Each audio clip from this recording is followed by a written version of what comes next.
Hello, my name is Marcus. I'm the compiler of a collection of therapy quotes entitled 1001 Windmills of the Mind. A collection of advanced self-help quotes taken from what's often called the psychodynamic or the psychoanalytic perspective, which long ago, as I understand it, was referred to by some as philosophical medicine or narrative medicine, for the love of narrative medicine. So we now have 10,000 of these types of quotes. Now these quotes are generally in the area of helping you to recognize your patterns. Why do you have these patterns? If these patterns are based on trying to change the past, and you're living in the past hoping for a better outcome for the past, and you restage or you see the present as a new edition of the past, and you're going to transfer the past to the present, hoping to change the past, but the present is the past, but your emotions in childhood time doesn't know time. That part of the brain, when the baby's traumatized, doesn't know time, and the baby needs to get his needs met to be himself. So he's got like a struggle there with his mother, or the mother, for whatever reason, didn't meet the baby's needs. So the system repeats again and again, because again, that part of the brain doesn't know time. It's infinite time, infinite loop. And there's a relational memory. Originally, the baby needs love, mother said no. So you go. So the theory is the person goes through life restaging that scene with the mother in every new situation. That's called neurosis, because the present isn't the past. Yes, you understand the present materially is the present, but you're relating to it as a new edition emotionally of the past. Okay, so that's sometimes the people call the present the presenting past, or symbolic, and then you symbolically, metaphorically, like a melodrama, psychodrama, stage, recreate, like theaters, like an actor. It's an as-if case scenario that approximates or resembles or appears to be something to approximate that past. Okay, so you'll distort the present, okay, cast people into roles for the past, not see people who they are in the present, including yourself, and then you want to reenact that interaction with the mother and see if you can get those needs met, see if mother will change her mind, kind of thing. It doesn't make sense, because there are no time machines. You can't go back in a time machine. You can't morph back to that time and get a better outcome. That doesn't work like that. So the positive intention is that when we repeat in the present, a representation or an image of the past, we're meant to make that inference. That it's a communication from us to us, our unconscious self to our conscious self, as if the unconscious self is saying to us, the conscious self, hey you, hello there, I'm your unconscious self. I have all this memory and knowledge, but I don't have vocabulary. I communicate by getting you to replay it, and I want you to observe it. Okay? So that's the power of the unconscious. Okay, so this is amnesic memory. Okay, this is the unthought known. The unthought known, but it's known. That's the it. It's known, but we can't think it. That's the consciousness. We're going to make the unconscious conscious, where it was ego shall be. So we got to make conscious.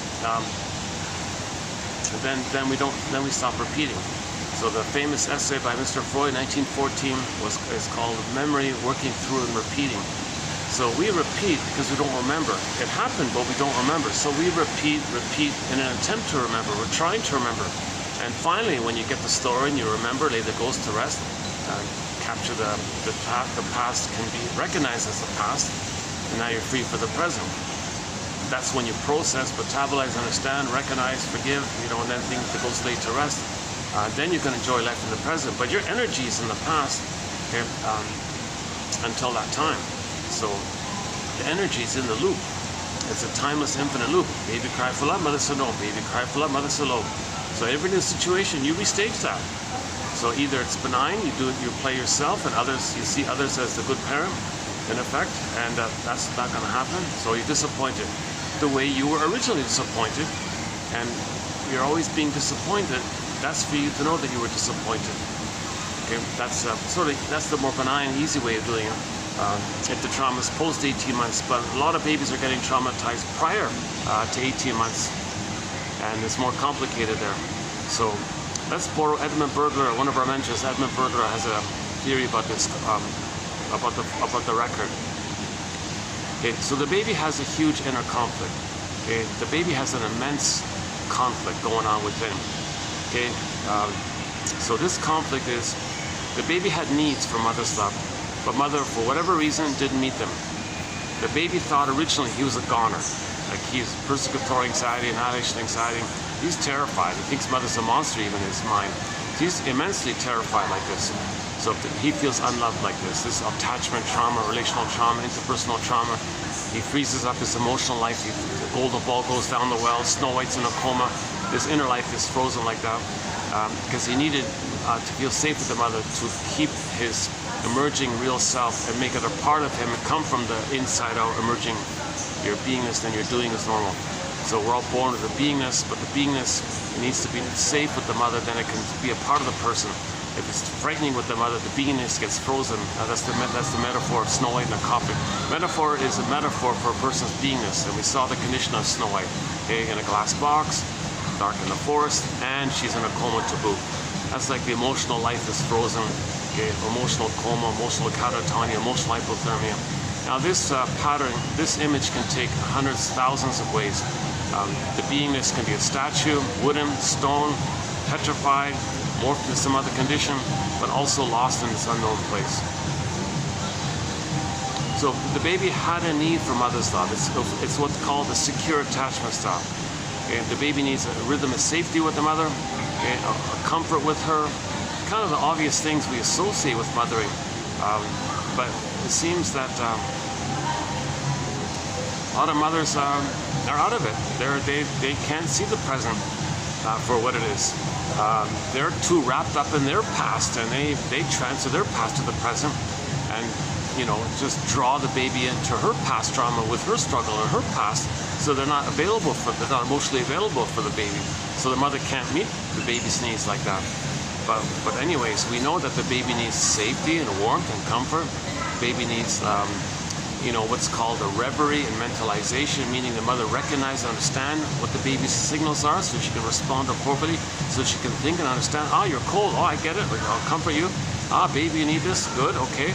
So she's attuned, she understands the signals, and there's a kind of a back and forth like that. Okay, so, and the baby's distressed, mother soothes the baby, sees the baby, hears the baby, recognizes the baby, accepts the baby, has a presence for the baby. And all these kinds of things that the mother does for the baby, he records it in his brain, and then he can pick up and do it for himself like that. So the interpersonal becomes the intrapsychic. So he needs that kind of positive relationship to lay down a positive memory network in his brain, and then that's a part of him that he goes by. So the baby needs what's called a secure attachment style.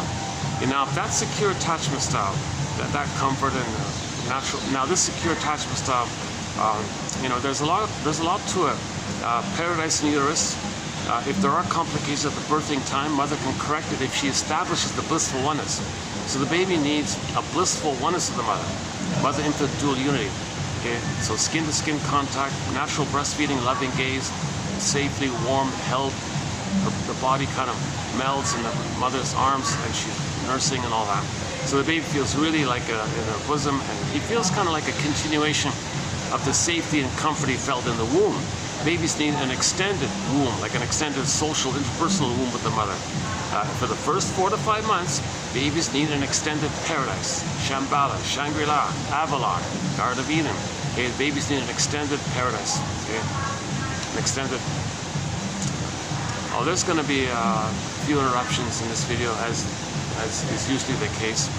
I'm back at the mall here, so I have to buy a few little things. So. I know it's always hard to do these things in the malls. I thought that lady would quiet down, but there's a lady just sitting there with her phone yapping away.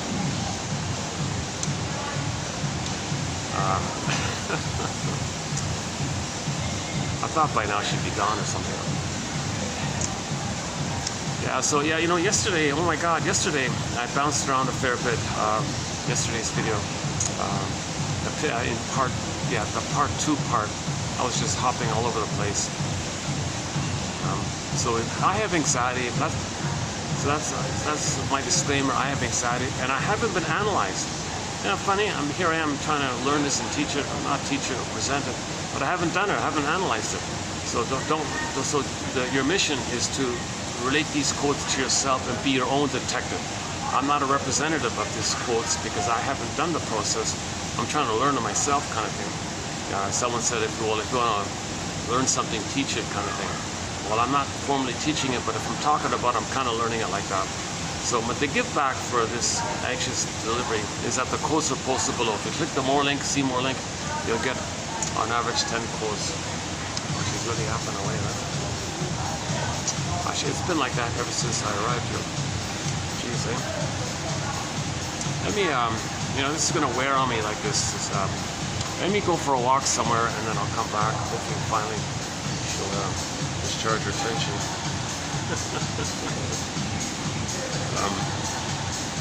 What is that? Let me get my bag here. That's okay, I don't mind walking around a bit sometimes. Yeah, we'll get today's quotes. Let's.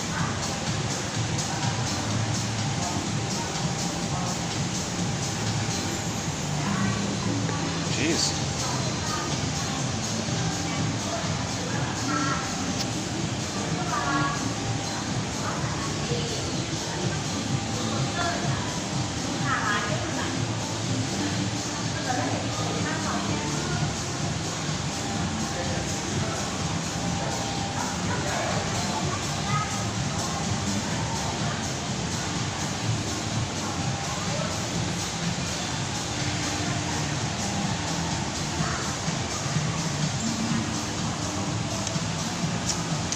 See, you gotta formally pay the big bucks, the membership fee to use this indoor thing. This is one of these work study places. If you're like a fitness membership thing, ridiculous price. But if you buy a drink, you can sit in the outdoor section for 2 hours. They only give you like a limit of 2 hours here. Jeez, I can even hear them from here.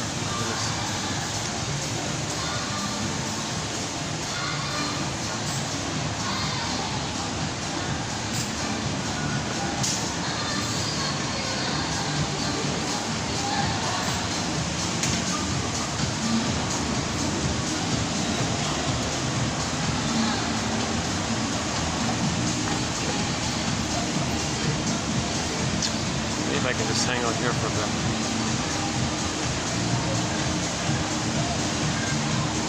Yeah, so we were talking about the inner conflict. Okay, the baby has a huge inner conflict.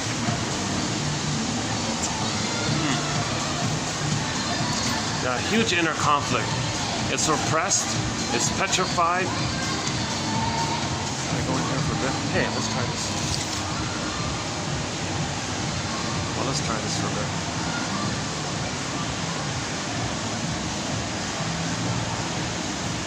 I can even hear it from here. My goodness.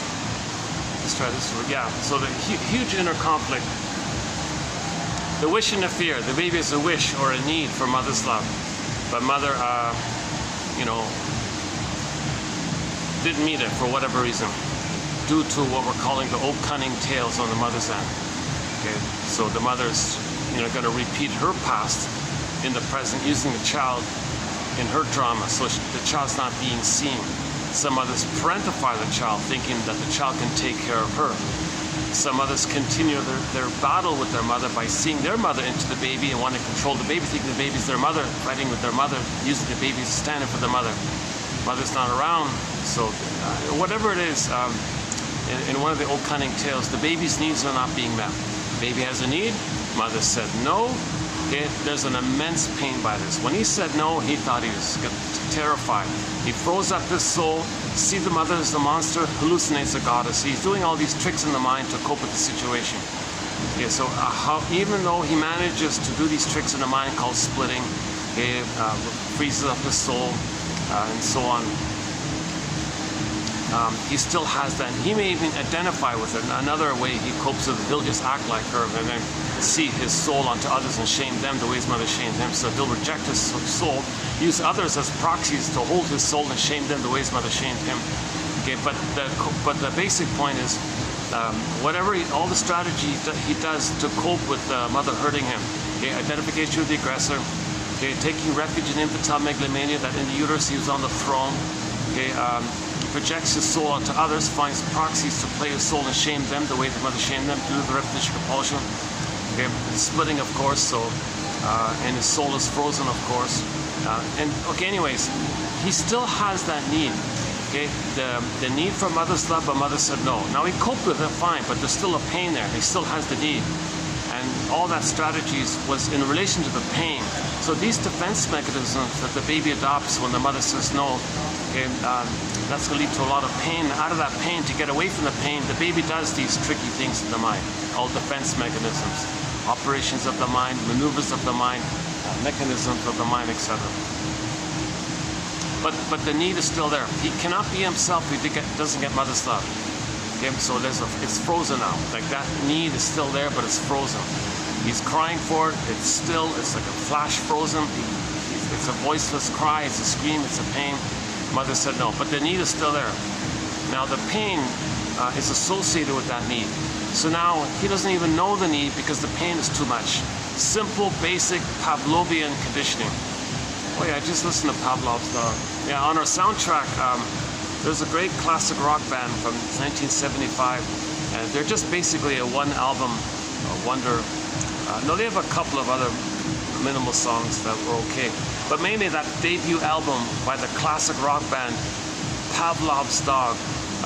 The singer is David Surkamp, who's still around, by the way, plays it with his family. But anyways, that original debut album, 4 of the songs on that debut album is on our soundtrack. Episode, great song. Theme from Subway Sue, another great song. Oh my God. Late November, another great song. And their big hit is called Julia. Julia, that one. A lot of people, Song Dance is okay, that's also on. Still haven't included that. You know, that Song Dance one, that's the one where he screeches way up at the high C, high C. He sings the highest note in classic rock, I think. Those songs are unbelievable. You won't forget them. They're great classic rock songs. It's too bad he couldn't keep the band together and keep her going. The thing fell apart after the first album. But anyways, he still sings those songs, eh? And he's in his 80s or whatever it is, late 70s or something. Oh, now somebody's sitting on my spot. Somebody just took my spot. I left my drink there. It's still sitting on it. Well, I'm not going to take my drink anymore. You never know, eh? Jesus Christ. Yeah. Let me wait till that fellow leaves. Yeah, okay. Let's just hang out here for a little longer. Actually, it's not too bad here, right? Okay, yeah, so, yeah, Pavlov's Dog, late November. The daughter plays the violin, electric violin, and he's got his family there now on stage.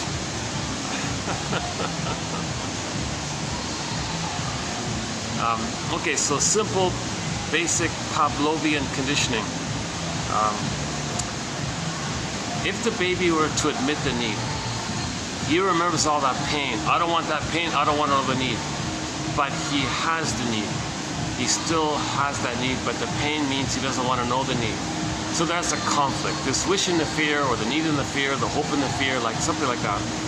And this is petrified, it's frozen, it's set in. Okay, now, and things are frozen like that. How does a person deal with this conflict? How does any baby, or how does the mind, or what is the person, the organism, what do they do when they're left with this curse, with this dreaded inner conflict, the wish and the fear? Need mother's love, but wait a minute.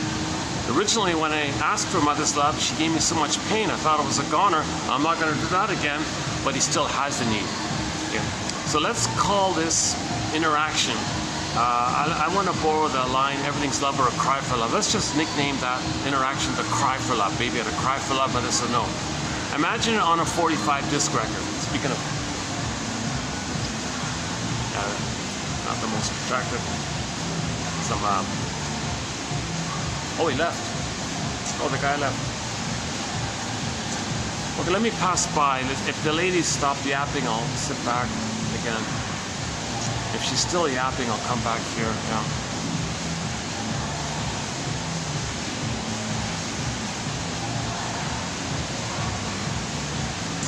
I can't make it out. Yeah, let's okay.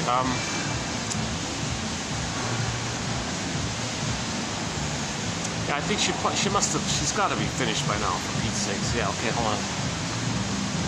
I mean, I do the yap. I do yapping as well, so I'm not. I get it, but I can go this way. By the way, this is a rain. They call this a rainforest chandelier, or an evergreen chandelier. I forgot what they called it. There's a sign down there for it.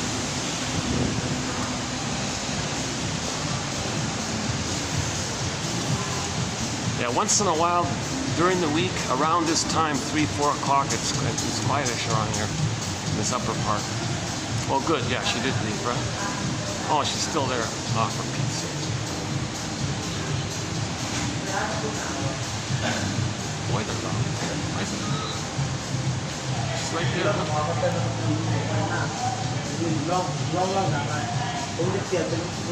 Oh, for Pete's sakes. Oh, the fellow. Oh, the fellow's just, yeah, jeez, the bunch of, oh, they're like staff and things on a break or something. Okay.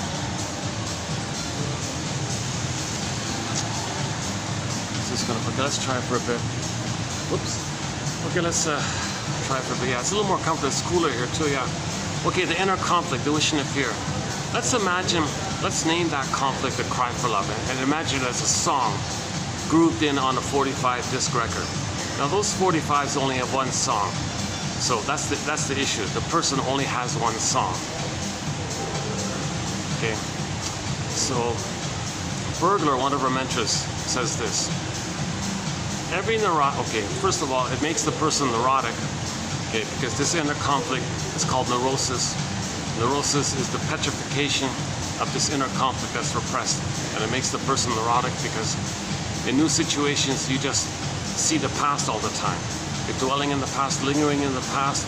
Because of the pain of the past, you recreate that childhood pain in the past to the present. Because of the pain, hoping to get out of the pain.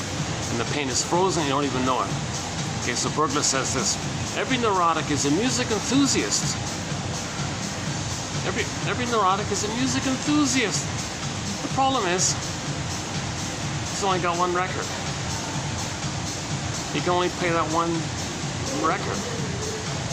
Every time he sees it, he carries it with him everywhere he goes. Every time he sees the turntable, with a compulsion, never-ending fiery ardor, he says. Okay, the neurotic, runs to the turntable, plugs it in, puts the 45 on the turntable, puts the power switch on, picks up the needle, the arm, moves it over to the beginning, gently places down the needle. You hear the scratches and the crackles, and he plays that. He's gonna play that one song, The Cry for Love. Meaning in every, and then he goes to another situation, same song. New place, same song. New interaction, same song. It's the past. Okay, he's gonna recreate what's on that record. He's gonna play that tune. He's only got one tune. Okay, the metaphor means that every new situation, he's going to stage that scene on that record, okay, that cry for love with the mother. He's going to stage it with others in the present. Either he'll play himself and others will play the rejecting mother, it's more benign like that, or he finds the other, sees the other as him crying for love. He plays the mother and says no to that person to distract him of how his mother hurt him. He hurts others, okay, but he's loyal to the script. He finds proxies to play him crying for love, and he says no to them the way his mother said no to him, because they did the more perverse thing called identification with the aggressive. That's one of the most severest, disturbing thing that a baby can do, is he gives himself up, finds others to play him and shame them. He plays the mother. That's the deal with the devil image. Okay, the baby, when he's traumatized, he makes an imago based on his rage, the concept of the mother, mixes it all up, and poof, he's got a guy with the horns image, or a witch, so the witch one imi, or the boar queen, or the cyclops, or an alien, any kind of frightening entity that's enraged and wants to hurt him. Okay, but that represents his rage. That represents his need to take in. That's the oral phase. Okay, the mother is not like that. We're not calling the mother that, but he creates an imago to hold his projected emotions and needs. And that's what he's dealing with now. So that's like, they call that the internal mother. The internal mother is not the actual outer mother like that. It's not like a direct image. It's this whole blown up world like that. In that mind, things, it's myths and fairy tales in there. That the imagination is exaggerated. It's wildly exaggerated. And there's no logic there. Things can flip and shapeshift and morph, and there's no time. Okay, this can mean that. Suddenly that can flip and mean that. And there's no kind of order. House of mirrors, hollow mirrors, those fun mirrors, things, it's all topsy-turvy like that. The cat in Wonder, Alice says in Alice in Wonderland, oh yeah, it's mad in there, don't expect any normal conscious logic here. In this unconscious world, it's a different kind of logic. Don't expect conscious logic in the unconscious world. Is there an unconscious logic? That's the interesting question. Some people think, well, what you can count on is that there's no time, that there's displacement, something can mean that. Something can represent something else, and then things can flip around. Is that a logic? I don't know. So we live in these two kind of worlds, right?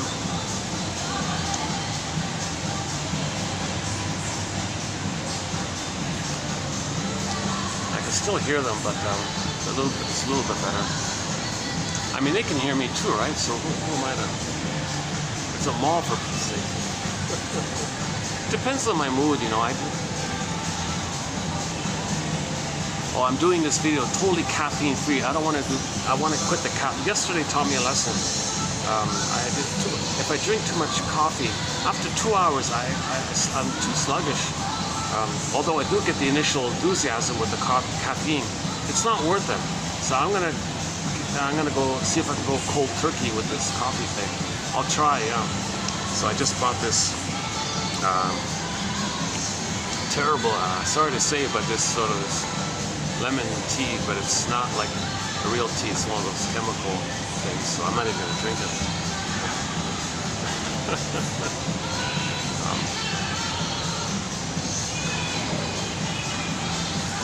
Yeah, so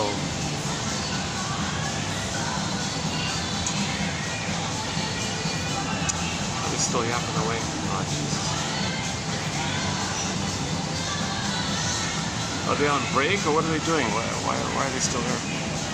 Isn't their break over? Or maybe they got waiting for the night shift or something.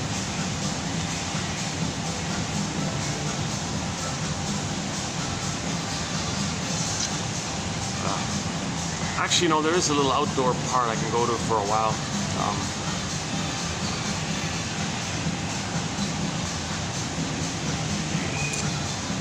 Yeah.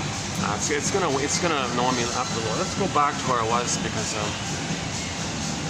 think I've already been sensitized by this kind of thing. One second.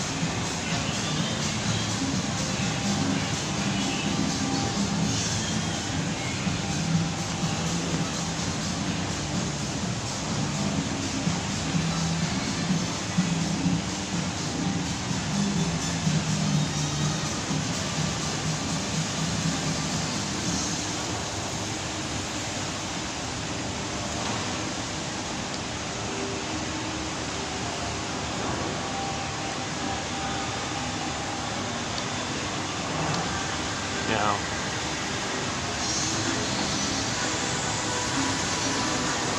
I was just thinking it would be nice to, in that workplace, coffee/work kind of venue. If you're a member, they have a soundproof room in there, so I could bring in the music and play the music finally.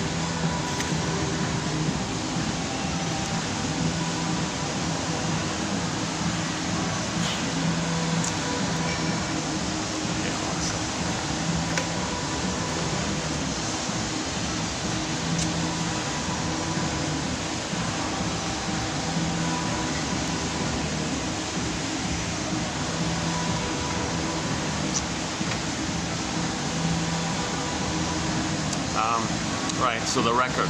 Every neurotic is a music enthusiast, but he only has one record. Like he can't enjoy other songs, he can't have new experience, he can't enjoy the present. He can't love and make and feel and play and be creative and spontaneous and enjoy the present and for what it is, he's got to repeat the past all the time. In the present, he just repeats the past. Next day later, he repeats the past. Next day, he repeats the past. Next day, he repeats the past. So that's neurotic to always do this. Okay, so when a person repeats the past in the present, okay, they look at the record. The benign way, meaning trauma post 18 months but prior to 36 months of age, it's the more benign way. It's the original way that the baby cried for love and mother said no. So new situations, they play themselves. They're a little childlike, have this idealized hope on others or something, and it's going to be rejected. They want others to help others find their individuation, to complete the developmental process, to get to the psychological birth. No one is in the present is going to be that parent for the nursery time. It's going to disappoint. They do it again, disappointed. Do it again, disappointed. We can play Warren Zevon's song, If You Won't Leave Me, I'll Find Somebody Who Will. The fellow in the song said the mother abandoned him, so he would only choose women whom he knows will abandon him, or he'll pick women and provoke them to abandon him because he's replaying what happened to them. Now, one day a woman didn't abandon him, he freaked out and he went back to the stinger place. He abandoned her, went back to finding women who abandoned him. If you won't leave me, I'll find somebody who will. It's just a 45-second song. It was commissioned to be the theme song to a sequel to Route 66, which never got made, but they saved the song. That's on our soundtrack. Right? That's a great psychologically minded song on our soundtrack. Most of the songs on the soundtrack are psychologically minded. Maybe 10%, like the Pavlov's Dogs songs. That's more for fun. I can't even make out the lyrics to most of his songs. But most of the songs have a link to some psychological topic. Like when we talk about transference love, we'll play the Doobie Brothers' song, What a Fool Believes. When we talk about nostalgia, we'll play Rick Sanders' song, Dreaming, or the Sanders Band. The lead singer was Rick Sanders. And I played the bootleg, the live bootleg for that one, and so on and so forth.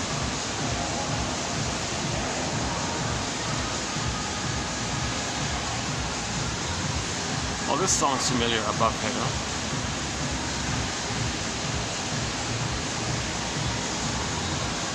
Oh yeah, we added a new techno thumping, like this kind of song you hear up here. We added a new song to our soundtrack, also for fun.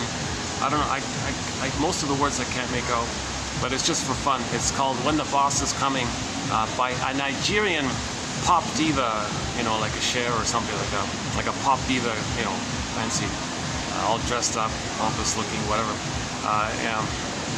Yeah, diva, right? Typical diva. So her name is Oma Wumi.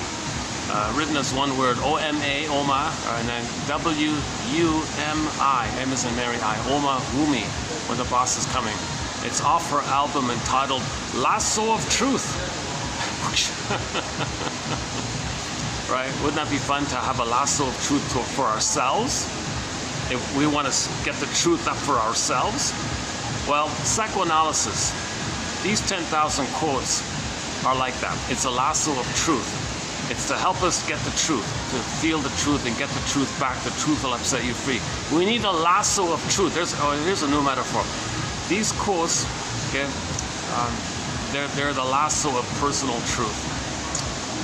You need these quotes. You got to weave it, and maybe you can get the truth will come up to you. You don't hurt yourself, of course, but actually, the last time I mentioned that lasso of truth, I was thinking about, wouldn't it be nice to have that on your parents? Come on, parents, tell me the truth about the first 3 years. If I'm going to forgive you, I need the story. I need the truth. Lasso of truth. Come on. Anyway, so that's all. That's the offer album called Lasso of Truth, in tribute to Wonder Woman, of course. And on that album is a song called When the Boss Is Coming by Oma Wumi. That song we just added to our soundtrack a couple of weeks ago, or maybe a month ago. It's a fun techno. It's an upbeat, fun techno, wake up in the morning kind of song. And before that, we added Steve Perry's song entitled "Friends of Mine," about the only child syndrome, which I think it's about the only child syndrome we talked about, and so on and so forth. We got a massive, very lengthy soundtrack It's fun thinking about the songs on our soundtrack. A lot of classic rock, folk, indigenous songs from around the world. I'm trying to get songs from every language, every genre. You know, we got a lot of songs from Turkey on our soundtrack. Yeah, interesting about that. Yeah, a lot of great music from there. Yeah, but a lot of great music from everywhere. I just got to find it. That's the kind of thing. Okay, let's go back to this issue of the record. So on the record, there's a memory. Memories are relational. A relational memory. Baby cried for love, mother said no. So a new situation, if it's more benign, the person plays themselves, and what they want from others is an immense amount of, you know, mirroring and support, that they'll be there for you, and they'll give you like a little extra knowledge about it and coach you and like be a wise mentor and be around for you for that process. See, that's code for in childhood development between 18 months and 36 months. The child is in a phase called the rapprochement phase, where he left the egg, he left the symbiotic union, he lost the infantile megalomania, so he's no longer a god anymore, he's a human. Okay, now in the human, people are, oh jeez. Oh, there's a whole bunch of people just entering here. They think I'm filming. They might think I'm filming them. Let's try back. It's too hot here, anyways. Let's just try back.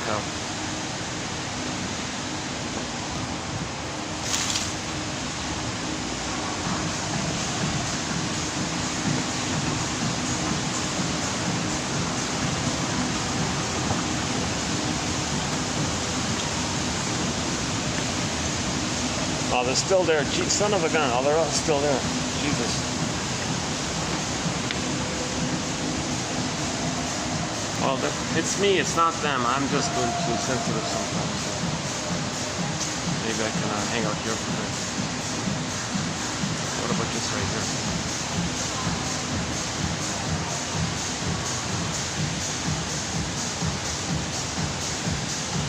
Oh, what about... Well, last time I went in, there's a security card. I went all excited. Let's just try this thing.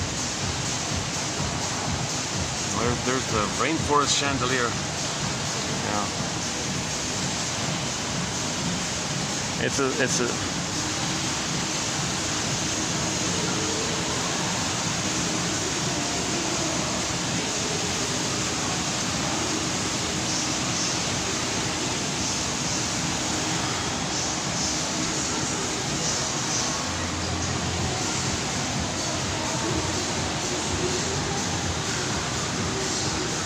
Okay, let's just try this for a bit.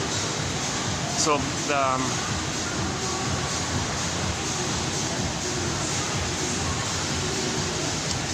just quickly about the 5 parts of the secure attachment style. The baby needs paradise in the uterus. Okay, so assuming the mother's not drinking, smoking, taking pills, doing disturbing things, the baby's in a welcoming womb, and he's floating around in a blissful feeling. He's relaxed, he's safe. He's in paradise. He's in the Garden of Eden, Shambhala, Shangri-La, etc.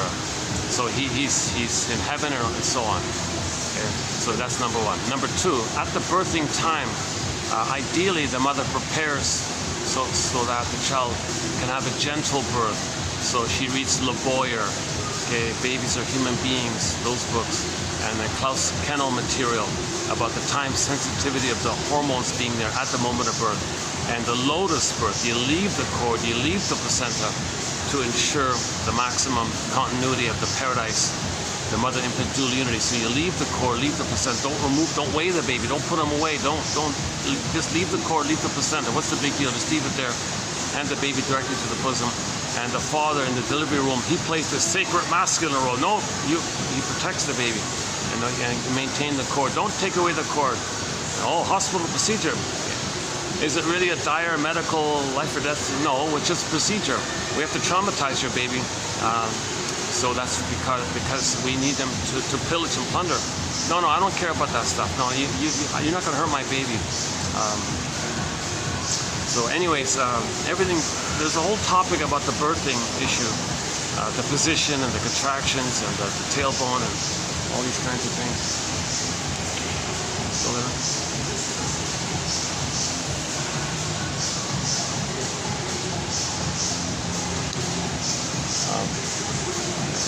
things.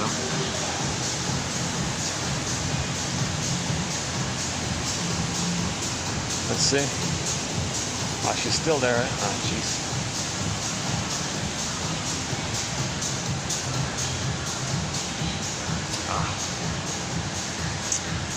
She's just sitting there the whole time.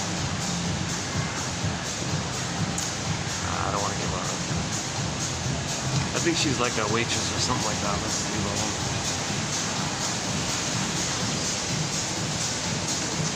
Maybe I can, let's try this. Maybe I can do this. Let's try this for a bit.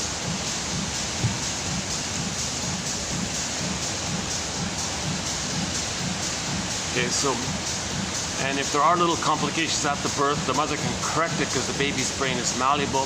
If she establishes and gets back the oneness condition, the paradise, if the mother can do that. Now it's going to be very hard for her to do it if the baby's removed. It may be permanently broken. That's the attachment trauma and the birth trauma like that.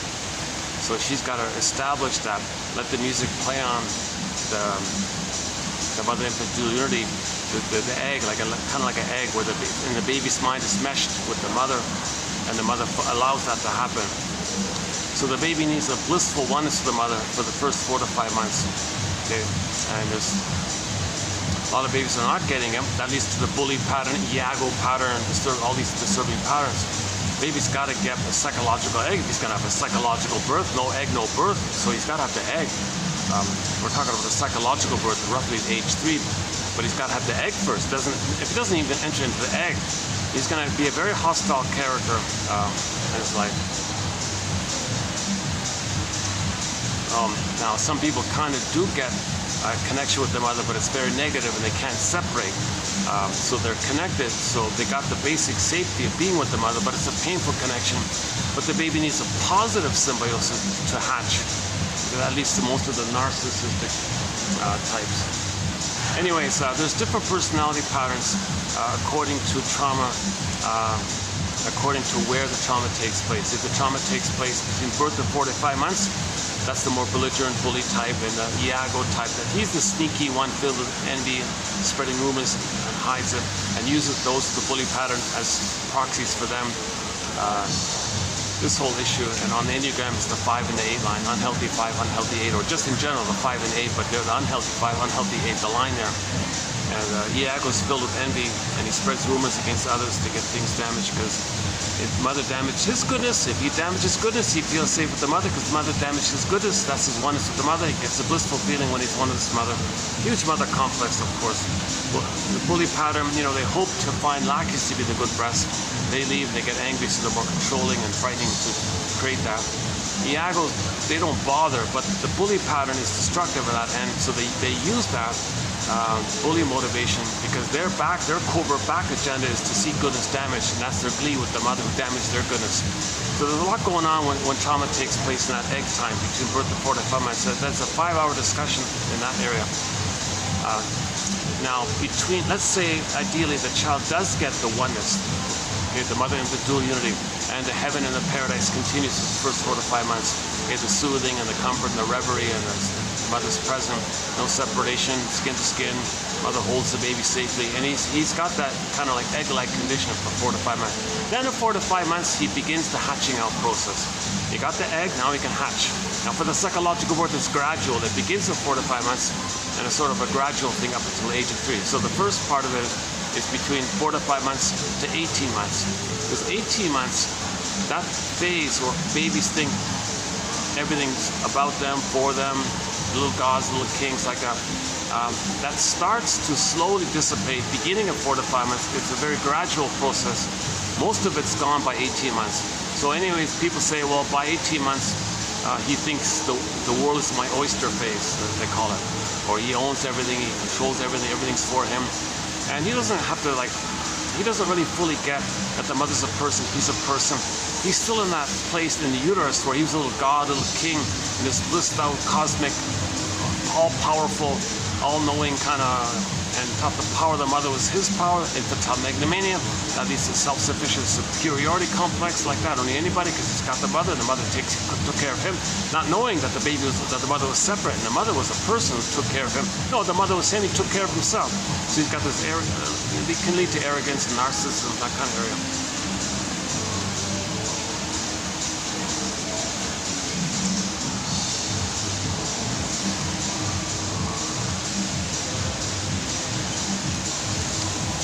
Still there, right? Let's check again. She's still there. I wonder if I can ask her to move or something. Jesus. She's parked just in front of me the whole time when she's got her iPhone on loudly. Oh, I see her packing up. Hang on a sec. Oh, maybe. She's putting her shoes on. Oh, good, okay. Good. All right. Oh, look at this. Oh my goodness. Could I use this? Is this open? Oh, I can't open. Oh, this is going to be a new fancy shop in here. Look at that. I wonder what that's going to be. Well, that's a premium. That'll be very expensive. This is on the 7th floor. What am I on, the 7th or something? 6th or 7th floor. Nice space. Look at that, eh? I'm not sure what they'll sell. Uh-oh.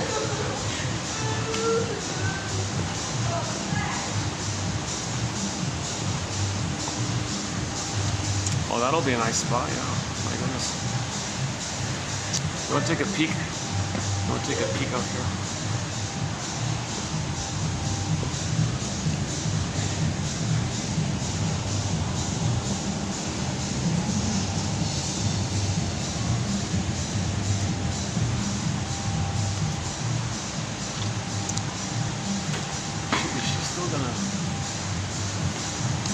She joined her buddies behind the counter there. Let's give it a try.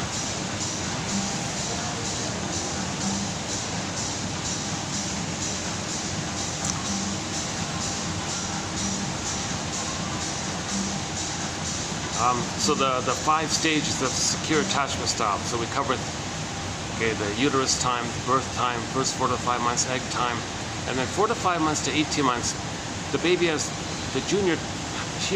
the child now has motor skills, so he can walk, crawl, run. So he's delighted with these new powers. He was so kind of passive before. Now he finds out he can like run and things. He feels powerful like that.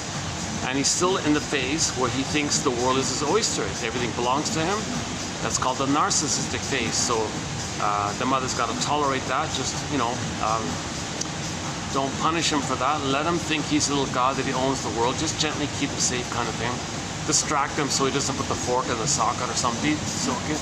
And then, but during that time, the child needs to see that the mother looks at the child with an acceptance and delight that the child is going to be unique.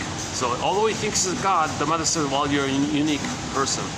Okay, she's got to recognize the mystery of it all. The Great Spirit makes everybody unique. The mother delights in this mystery and accepts nature's longing for itself. And she's a guardian to protect the child's emotional development, psychological development, so they can know themselves and love them and have that connection to themselves. So that's called the mirroring phase, right? So usually what the mother does is, look at you. Wow, I see you. Oh, that's awesome. I see you. Look at you. Wow, look at you. Oh my God, look at you. You know, that kind of acceptance like that. The child feels mirrored and seen like this. And so the attitude is, it's almost like, you could say it, it's almost like the mother's gonna like, oh baby, like you're like a little god baby, like worship, like, oh yes baby. A little bit, not exactly, but just sort of in that kind of area. The mother knows the baby thinks he's a little super baby. Baby thinks he's Superman or Spider-Man, like during that time, right? So he thinks the world's his oyster, the city belongs to him, or something like that. Not exactly, but he's got the new superpowers: walk, crawl, run, hop, skip, jump, whatever. So the mother just delights in all this. Yes, I see you. Look at that. Look at that. You jump. That's awesome. So so there's a delight. But the mother has a delight that not only is he Superman, but he's a unique Superman. But her thinking is a unique person, of course. Anyways, the mother doesn't rebuff him for it. who do you think you are? Nothing like that. It'll resolve itself naturally, because the child's ego is developing.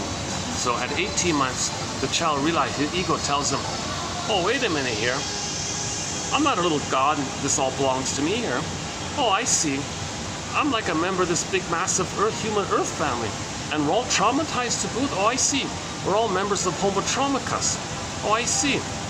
Okay, well, fine, let's figure this out. So from 18 months to 36 months, he's learning about himself and others like this. So he's got more reality here. He's grounded. So from fairy tale, from the mythological into fairy tale. I think that's how it works, personally. But Shannon has a different theory about the difference between myths and fairy tales. So now he's more down, because fairy tales are more down to earth, right? They're more like personal kind of stories. Where the mythologies, these, infinite grand gods. So from the baby's perspective, the mother's the giantess and all these battles in mythology. Okay, it's related to the uterus battle at the canal, life and death battle, force, good versus evil battle in the canal, contractions, the cervix is clenched, he's fighting for his life, he's got a big battle like that. So myths and parodies, got Thor, and then you got Perseus, and you got all these mythological characters doing these great battles. That's the code for the baby time like that. So I think that continues until basically 18 months. All these myths and fairy tales, these kind of struggles. The mother's a goddess and the mother's a demon.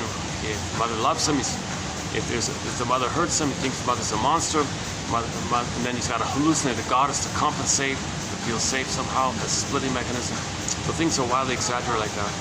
And then post 18 months, things come a little more down to earth. So that's the fairy tale kind of area, like dwarves and Snow Whites and Rapunzels and things, and kings and whatever. Princess.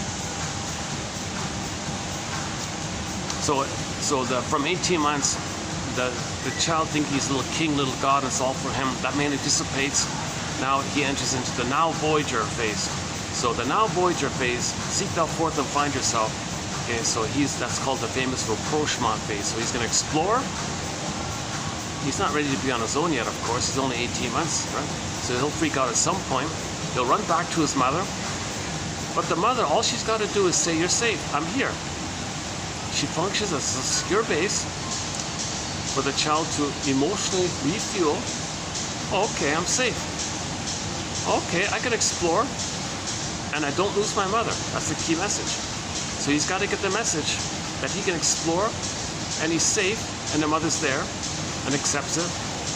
And the mother doesn't do any old cunning tale on the baby. The mother doesn't say, oh yeah, you're going to get too autonomous? You're going to leave me? I don't like that. I'm going to abandon you. Child freaks out. Okay, I won't learn. So to please you. So he might freeze up there. So a lot of kids explore. They find a frog. Look, I found a frog. So I'm busy now. I can't help you. Child thinks, geez, if I learn about my interests and what I like and my hobbies or whatever, I lose my mother. She's not around. Well, no, okay, fine. I won't take an interest. And then, oh, okay, good baby. And she rewards that. So some others covertly do the sneaky thing because they like that blissful feeling. They like that kind of intimacy, and because she never got it with her mother, so she's leading the child and parенtifying the child to that end. So the trick the mother does is something like that. If you want to be autonomous, I abandon you. If you want to stay symbiotic with me or against me, I'll reward you. So the mother does that to the baby, with me or against me. Baby freaks out. Of course the baby can't do that. He's not ready to be on his own yet. So he's stuck in that kind of rapprochement phase. The rapprochement phase means he gets the message that he can be himself and not lose the mother in the process. He's got to get the idea that he can be himself and the mother's happy for it. And she has what's called Freudenfreude. I think that should be the word of the year for 2024, tell you the truth. Freudenfreude. Okay? So pleasure at the baby's success and happiness. She feels pleasure.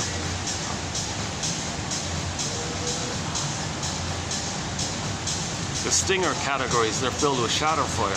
Okay, we gotta mature up, grieve that, move into the regular place called Freudenfreude. Freudenfreude, okay, so Schade means other people's suffering and you take pleasure in it.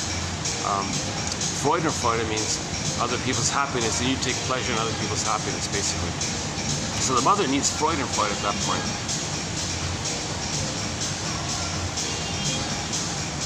So the mother's afraid to be alone. So she threatens to abandon the baby. The baby freaks out, and that tightens the trauma bond. Then the mother never feels alone. That's one of the old cunning tales. So if the child is traumatized in that kind of place, post 18 months, but prior to 36 months, you can see the complication there. When they play the record, they want someone, let's say they get married, they want the partner to be a secure base and do like a little, like support their discovery and initiative. But they got a career, they want that from the other person too, maybe, you know. It doesn't work, it doesn't quite work. No matter how well-meaning or supportive the partner will be, it doesn't quite wire in what should have been wired in that time between 18 months and 36 months. So when the clingers play the record, they have that kind of hope. They're disappointed, have the hope, disappointed, have the hope, disappointed, and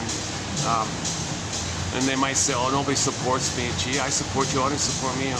Oh, come on, you know, I want to find myself. I have an idea here for." They're afraid of it. His mother abandoned them, so they coax the partner to abandon them. Because we create prototypes and imprints of what happened. So the baby was discovering something, mother abandoned him. So he might try something and give up. I give up. I got no support. So he coaxed the person, don't support me. He might even push it and create it. Because you keep replaying what had happened to know what had happened, kind of thing. You expect it, but reject it to know originally what happened. Believe it or not, as painful as that is, okay, typically it's called emotional self-defeating behavior, self-sabotaging your happiness. Why don't you accept success and happiness? Okay, so it's like that's actually more benign. The more disturbing stuff is when the baby is traumatized prior to 18 months. If the baby's traumatized prior to 18 months, okay, there's a lot more complication going on. Number one, because the pain was so intense, the baby couldn't have his soul anymore, so he'll project his wounded, defective, no good, guilty, defective soul onto others, say they're no good. They'll go back into the uterus, imagining that they were a king on the throne, called infantile megalomania, and take refuge in that grandiosity. That's called taking refuge in the grandiose part self. Out of that, they'll say they're okay, of course. Their soul is no good, others can have it, and they're no good. So they say, I'm okay, you're not okay.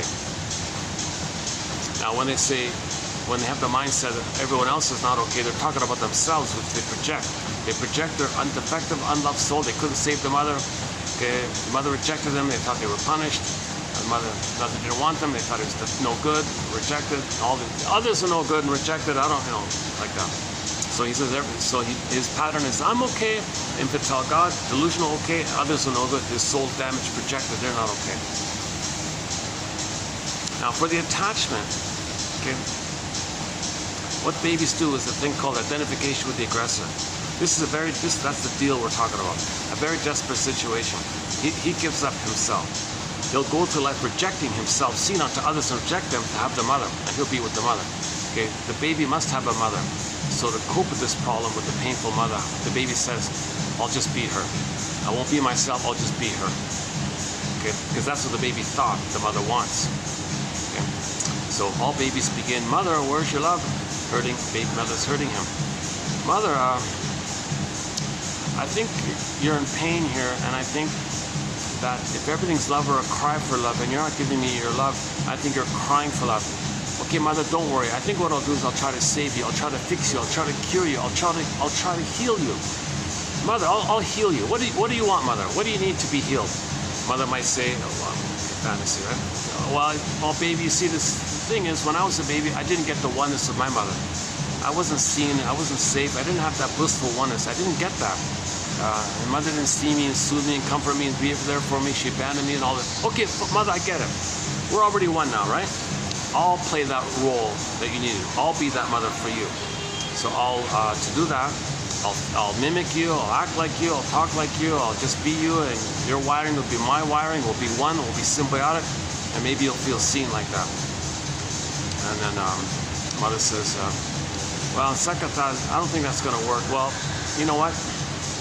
I've got to try. Whatever you think. I have to try to save you because I need you to be a loving mother so you can love me so I can find myself. So I'm going to try to save you and cure you, even though you don't like it. I'm sorry I put you in this situation, baby. Well, yeah, that's bad cards we were dealt here. So the baby's going to identify with the aggressor. So he'll think like her, act like her, imitate her, be like her. Now what did she do? She shamed him. Mother, that's really hurtful that you shame me. Now I got to shame myself. What a curse you put on me, mother. Sorry, baby. Well, I'm gonna see what I can do here. Geez, good luck, baby. All right, so baby says to himself, what am I going to do here? I'm now the mother who shames me, and we're one. So he becomes a shaming mother who shames himself. Remember that record? Go back to the record. New situation. Mother shamed him. He's going to be the shaming mother who shames himself. So the trick now at this point is, okay, he projects his soul onto others, meaning others are going to play the role of proxy for his soul. Okay, remember, proxy means someone who plays a role for you, does something for you, feels for you, has an identity of yours for you on your behalf kind of thing. So that's the trick. He's going to shame himself, but a sleight of mind, a little trick in the mind, okay, to deal with the pain of it is, he is going to shame himself, but he won't feel it. The way to not feel it is if he can think that someone else is him. So the proxy will play him, and he'll think, oh, there's me, I'll shame them. That's me, himself. So he'll shame the proxy, thinking the proxy is him. Loyal to the record. The record was, he cried for love, mother said no. So he finds the proxy to play him crying for love, he says no to them. Although he does say no to himself, he says no to the proxy. He's doing both. He's saying no to himself, but he says no to the proxy playing him to externalize the pain and not feel that he's hurting himself the way his mother hurted him, because he's now the mother and he's got to repeat it. So he's loyal to the record. He's got to cry for love. But the trick is he'll find a proxy to cry for love. He's the mother for the attachment theory. He's got to shame and replay it by shaming the proxy playing him. That's part A. So he's loyal to the mother. He has a mother. Okay? And before we do part B, why we say why this is Schadenfreude, not Freudenfreude. When he shames other, he feels glee. He feels excited. He feels happy, like a pathological, perverse happy, like a sick happy, like a perverse illness kind of happy called Schadenfreude. So he shames the proxy, innocent person, and he gets glee. Why would he get glee? Why would he be dancing and all excited, hurting an innocent person? Because he's the mother, remember? He's in that trauma symbiotic bond with the mother. Now, embedded in the oneness of the mother, underneath the pain of it all, there is some traces of the time, even if it was just early in the uterus, at some point in the uterus, there was a blissful feeling. And that blissful feeling is later on, it's addictive. Not during the original time, but later on when you go back to it, it's addictive. That's why the Greeks called that addiction narcissism, named after the narcissus flower.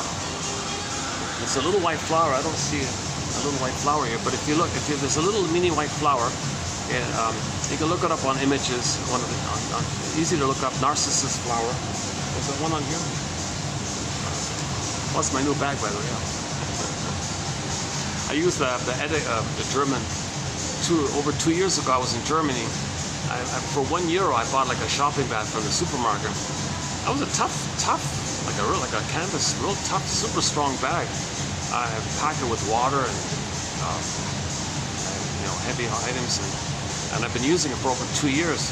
And it's amazing. For €1, I used that one bag for 2 years, and now it's getting little holes in it and things. It's getting too raggedy, so okay, I'll just buy this tourist bag. Nobody wanted it. Was sort of on sale. Oh, I guess that's too bad, right? It's not okay. It's not perfect, but it's okay. It's strong. I think it's there's no. We'll see how it works. Okay, sorry about the detour here. Part of my anxiety. Okay, so the baby identified with the aggressor. Okay. Now, remember originally, the mother and the baby were one. That feeling of the baby being one with the mother. Yesterday's quote, Mr. Groff calls it oceanic ecstasy. It's a blissful oneness. It's an amazing, blissful kind of feeling. And these people who take these kind of things and they report afterwards, oh man, I was spaced, I was all over the place of the universe, a lot of feeling. There was no me, there was no other. I just this vast, blissful, dispersed. You're everywhere. Like apparently they actually kind of can trigger up that feeling.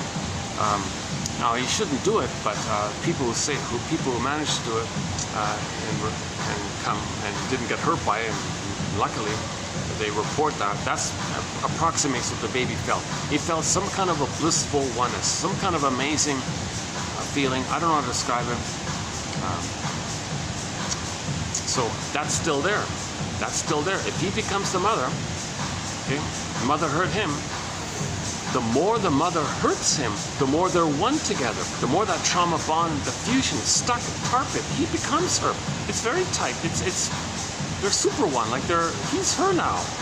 So it's very intense like that. Right? So if he imitates her and acts like her, and what did she do? She shamed him. So she shames himself. Okay, shames the proxy, shames himself. Okay, then he gets that blissful feeling brought up. So now he's gleeful. He's got schadenfreude.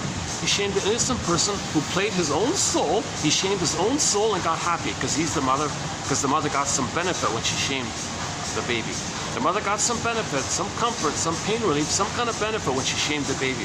When the mother robbed the baby of her soul, when the mother short-sold the baby's soul, when the mother plundered and pillaged the baby's soul, her inner soul like that, okay, and gave the baby poverty like this, she got some kind of benefit, safety, comfort, whatever she got, okay, and that's schadenfreude.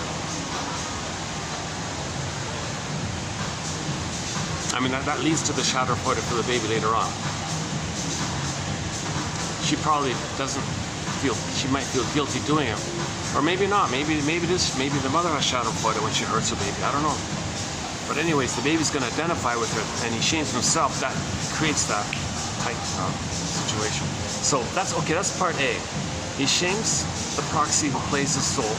Okay, remember the proxy is, remember the record? Baby cried for love, mother said no. It's a new situation. The person he's with, he sees, I'm gonna assign you in my fantasy as me as a baby crying for love because I gotta play the record. So you're me crying for love. Go ahead in his fantasy, you're crying for love. So he makes it up. The person's not crying for love, he's not a baby, but he makes it up like that. Okay, he's the mother who said no to him. So he'll be negative to that person.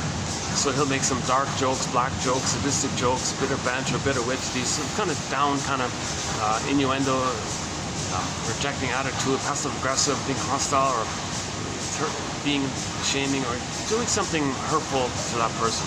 Because then he feels glee, because the mother did something hurtful to him, and he's her. So they're one like that. That's just part A, by the way.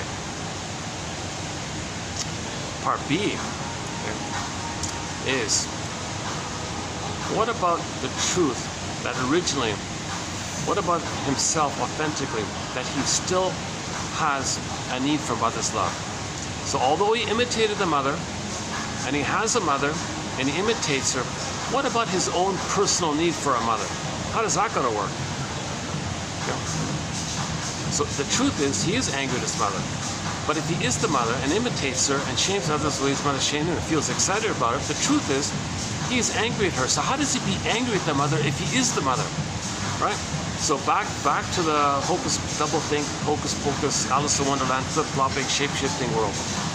The proxy who played his soul, okay, Quicksilver, shape-shifting and morphing, suddenly, quickly, he'll project the boogeyman monster mother image, okay, the guy with the horns, the alien, okay, any kind of frightening image that he created with in that original interaction with the mother, but that image is based on his feelings. That image, okay, he'll say, oh, you have that image now, and I'm going to play me. I'm going to fight with this image. And what's that image? It's the rejecting, demanding, the boar queen, the cyclops. So he wants to control this creature. So now he's going to hate that person, and thinking in his hate he's going to somehow control them somehow. So he shamed the proxy, he hurt the proxy, now he hates them. Because the proxy was his soul, which he damaged. The proxy plays the mother whom he hates. You see? Now the poor proxy person, the scapegoat person here, can't say to the person, hold the phone here. I'm neither you nor your mother back in the nursery. What's this psychobabble? What are you talking about? They'll make excuses. He can't admit it. See, one of the features of distinct personality patterns, they can't admit a truth, they can't admit a feeling, they can't make I statements, and they can't free associate. Okay, they have what's called immense survival anxiety. Their amygdala is flared up. They only think in terms of survival. Their slogans in life are all jungle slogans. Okay, because the source point is, imagine a baby, a 2-day-old baby, enraged at his mother and bites the mother's nipple, and she's in pain. And somebody were to say, hey baby, that wasn't nice of you to bite your mother's, don't you see she's in pain? You gotta be kidding. The baby's surviving. He's trying to survive. He thought the mother's a monster who wants to eat him, and he's biting back. Why should he apologize to a monster who's trying to gobble him up? He's not in that kind of place. He didn't reach the place of the human to human. He's still a little infantile god. These monsters attack. That's these myths and fairy tale battles, right? So why is he gonna? So don't expect a baby to have empathy and apologize for maybe hurting his mother. He didn't reach that place yet. He didn't get enough love first to have his own identity, to get to person. He doesn't have whole object relations. I'm okay, you're okay. He didn't get there. He's just a little god needing mother's love. Not only is he not getting it, he's being attacked by her in his fantasy. So you don't. That's the kind of source point. That's why somebody with a narcissistic pattern, bully pattern, Iago pattern, they shrug their shoulders, have no clue what you're talking about. That they should apologize. Me for no regret, all these kind of, superior, arrogant attitudes, because that's just all survival attitudes. So they can't feel that their behavior was hurtful, because that would bring up, like, once upon a time having a feeling and a need to mother and the pain around it. Back to Pavlov, all that classical conditioning. So they don't know what you're talking about, kind of thing. So if you say to a person with the bully pattern, that was hurtful when you hurt the kid in the schoolyard or something, he's in survival mode. That lackey he's hurting or whatever, that's supposed to be the mother. He's trying to control the breast. He's psychotic, right? This is called perverse thinking, psychotic thinking, psychosis-like thinking. Now, he doesn't appear on the surface because the false self can function in reality. With the false self that we develop, we understand reality in the false self, but the emotional is from the perverse, the psychotic stuff. So he's a little bit psychotic underneath, but it's cloaked over with the mask, because the cortex can make excuses and rationalizations. So let's do that quickly. When the soul is frozen, or the true self is frozen, the person develops a whole bunch of scaffolding of defense mechanisms called the false self. Now, with the false self, we can function in life. We understand, we can drive a car, pay the bills, and so on. But the emotions are in that painful survival place. So his deeper feelings and beliefs coming from the feelings, it's just all these jungle slogans. My greedy or greed. Doesn't understand like relationships, like a person to person. He thinks things are utilitarian, and he's just so that's why people say he's too influenced by the lizard brain, the crocodile brain, because in trauma that part of the brain flares up, called EAS, enlarged amygdala syndrome. Okay, so mainly angers at the console. That's not supposed to happen. Baby's not supposed to live with constant anger in his life, right? Fear and anger and all this. So go to 2840 for a discussion on Inside Out 2. Yeah, actually, last video, we did a portion of the... If you go to the last video, part 2, we did a portion of that film.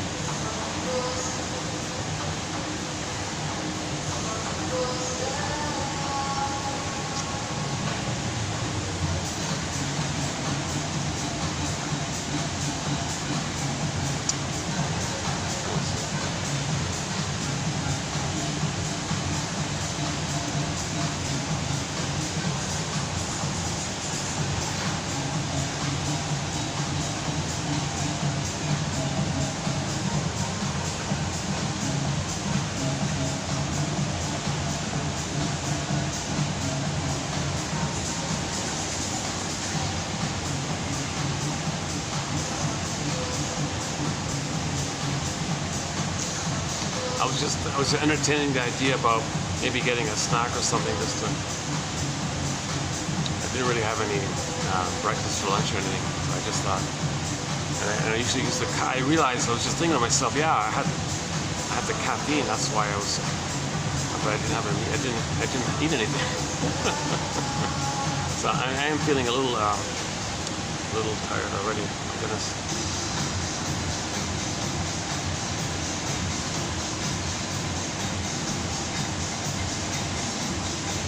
I should have brought some snacks or something. Okay, let's keep going then.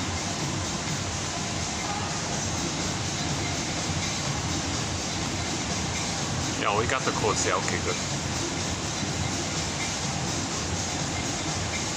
Actually, today's it's a bit of a lighter load, so that's okay. I've discussed many of the quotes already yesterday, so I'm going to finish up what we did discuss today. So we'll get there. Okay, so in the primary mentation of mind, okay, as mentioned earlier, it's Alice in Wonderland, flip-flop, shape-shifting, and all this. So that's how the person does it. Now the proxy can't say, yeah, I'm neither you nor your mother back then, but you see me as you as a baby crying for love, and you play the mother and you shame me. I'm not you as a baby crying for love. What do I got to do with that? And now suddenly you think I'm the mother who hurt you, and now you want to control me, thinking you're a baby trying to control the mother, because the baby had a fantasy that he wished he could control the mother. Like when the mother hurt the baby, he wanted to flee and escape, but he couldn't. So all the energy turned to anger. Then in his anger, he wanted to fight with the mother. That's not going to work. So he ends up with the fantasy. Gee, I wish I could. In his rage, I wish he could gobble up the mother. Thinking that by gobbling the mother, it feels like a hungry wolf issue. That if he could possess it, maybe control it. If he gobbles it up, he's trying to desperately control the mother to make the mother function normally like a mother. So that's what the rage like that. So he's still doing that.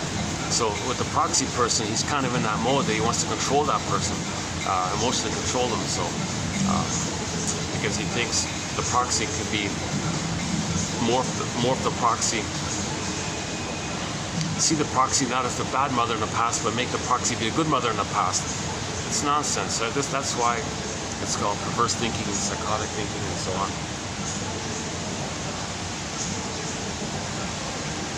Now the theory around this is that the unconscious functions like a puppet master, and we're just the puppets. And the power differential between the unconscious and the unconscious is kind of like the iceberg. Most of the ice under the water drives the whole thing. The top of the iceberg thinks it drives the whole thing. No, doesn't even notice under it. I like burgers is not bad. Imagine a huge complex of luxury condos and hotels and whatnot. Imagine the owner of this complex of luxurious hotels you don't know who he is. He's invisible. He's on some billion-dollar yacht in the Virgin Islands or something, or whatever it is. So the owner has all the power because he owns the whole thing, but you don't even see him. Imagine the doorman, who braggadocio, but you see him. Who's got that? That's the example. Our conscious mind is kind of like that braggadocio doorman, and our unconscious is like that gajillionaire on the yacht somewhere else who owns the whole thing. And we're not aware, we don't see it, it's invisible. So our unconscious is like an invisible energy, an invisible power like that. And we're the arrogant doorman who thinks he can control everything. I'm not saying the doormen are arrogant, I just imagine, that's Bergler's example. Imagine a braggadocio doorman, he said.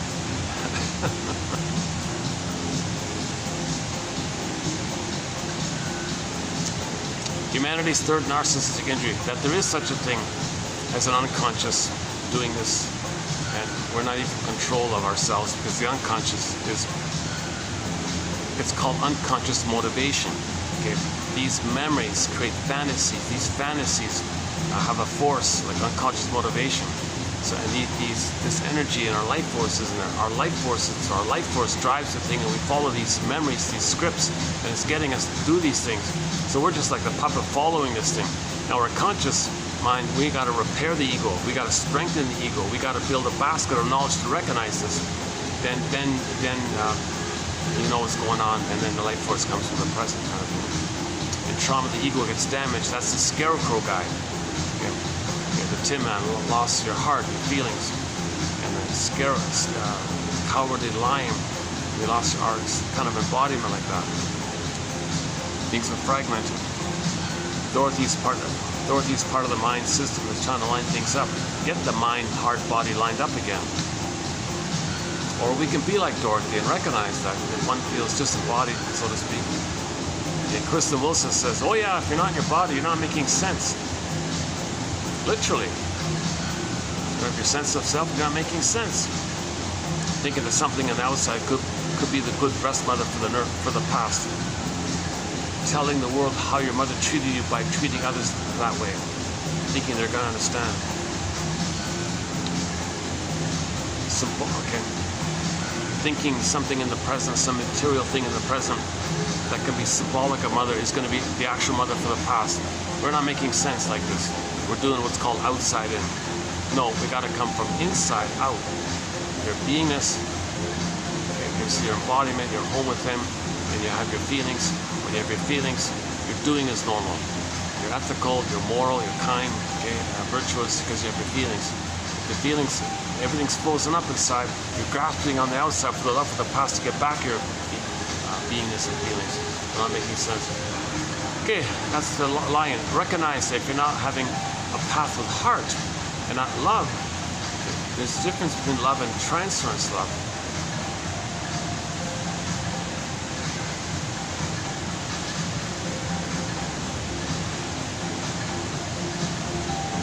I'm tempted to just buy a little thing and take it up. Oh, wait a minute. I've only got 2 hours here. Oh, yeah, that's right. The deal is I can only use this spot for 2 hours. It's almost 2 hours as it is, right?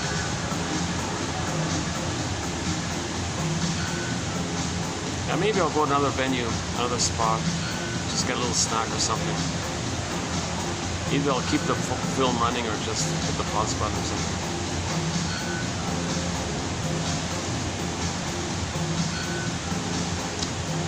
You know what I'm missing the guava juice. I get a lot of energy from the guava juice. Hard to find out.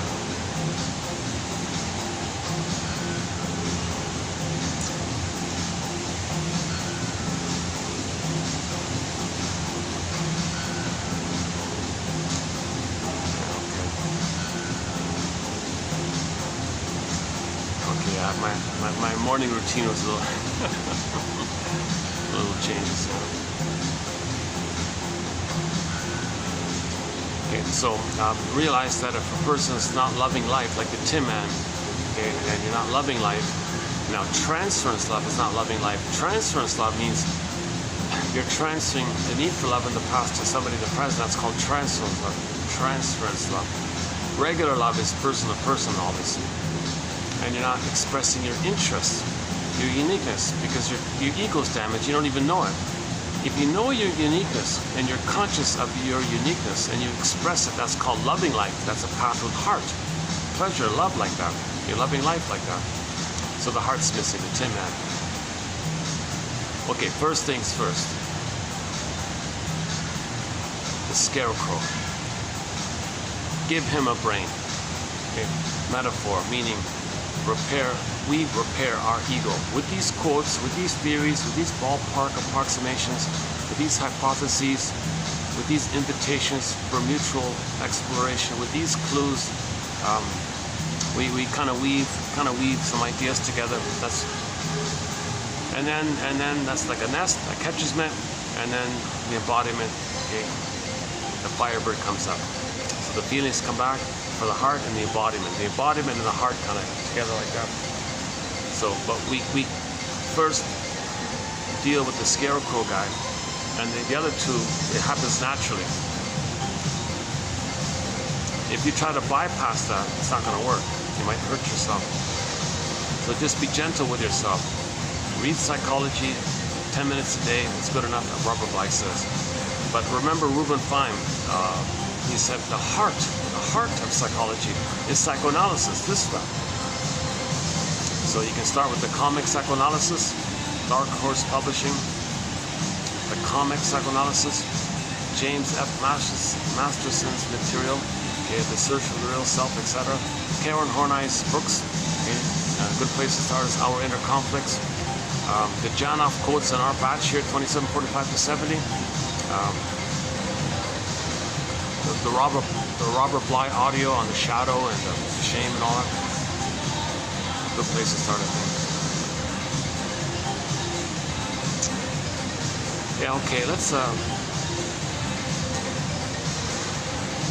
me just get a little sugary, like a snack kind of thing, because I'd like to keep going. I still got time. Let's see, what is it? Oh, it's 4:20. Okay. Yeah, okay, let's just hit the pause button. Oh, I gotta leave here anyways. Yeah, okay, let's just leave here anyways. Yeah, okay.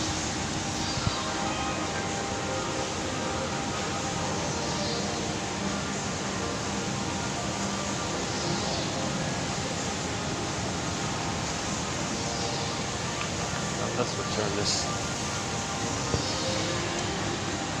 This is totally undrinkable. My God, it's just all sugar. My God. Okay, thank you. See you. Thank you.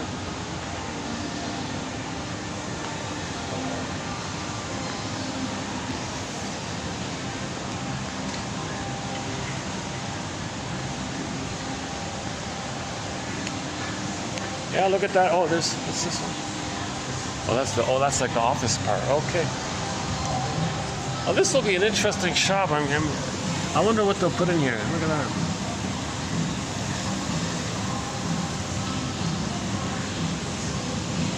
Wow. Well, good luck. Yeah. Maybe a restaurant. Yeah. Mostly restaurants up here.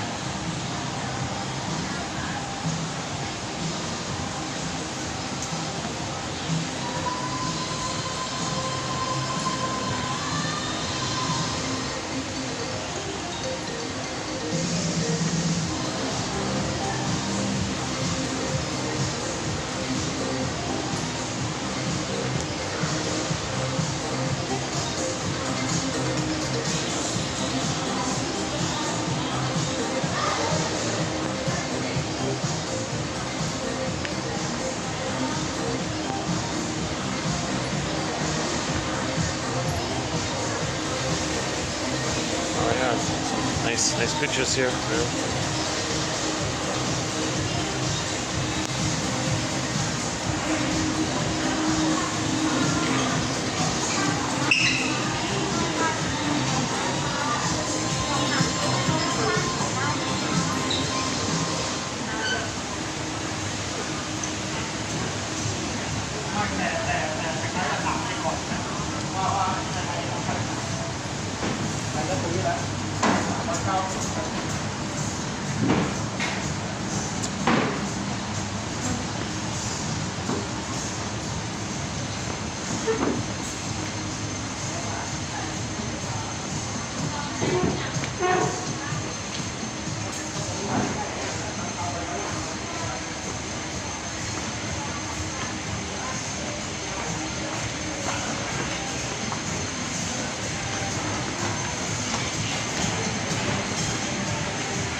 It's sold out, huh?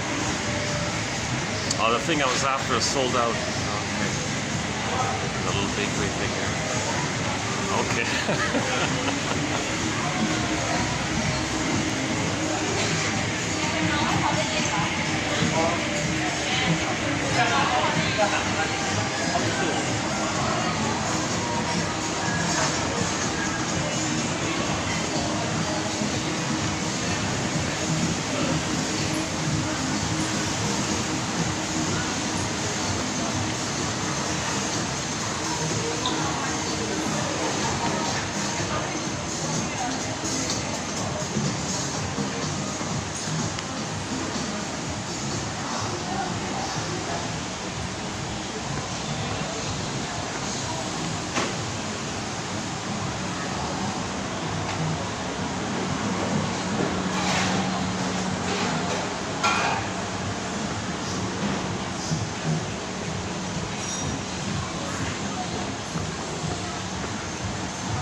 Okay, let me take a 5-10 minute break. I'll order a little thing here and I'll continue outside. So see you in about five minutes. So keep the thing running. Okay, I'll see you in 5 minutes. How are we gonna do it here? Let's pick a quote here. Okay, hold on.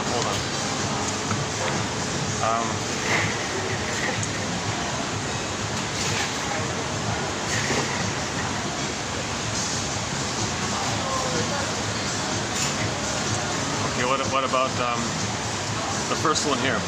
As humans,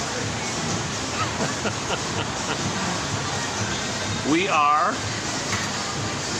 subject to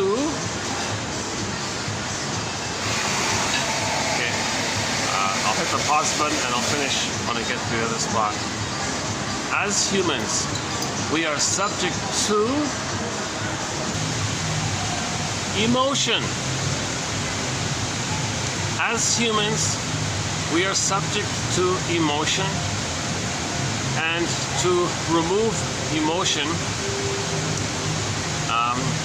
even if it's whatever, positive, negative, whatever, or based on false beliefs, whatever it is, well, it's going to make us something less than. We're going to be less than.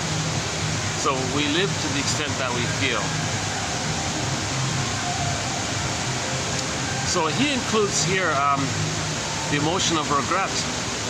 If we could move forward with our lives without regret, you know, we'd be less person-like. Emotions provide meaning, motivation, variety, and connection in our lives. They are person-making. Emotions are person-making. Regret is a sufficient condition for personhood. He says if you feel regret, that's a sign you're really a full normal person. If you experience regret, you are a person, yeah. The capacity for regret is a necessary condition for being a person. Regret is a cognitive emotion, meaning it is an emotional state that induces thought. An emotional state that induces thought. To regret is to wish that things had been different and to experience distress at that thought. So yeah, okay, this is our first quote on the topic of regret. So we'll see in the future if we can add more quotes to it. But her point was, in general, you know, the more you feel, the more you know, you're human like that. If you look at a robot, you know, they don't have feelings, so they're not human, right? That kind of thing.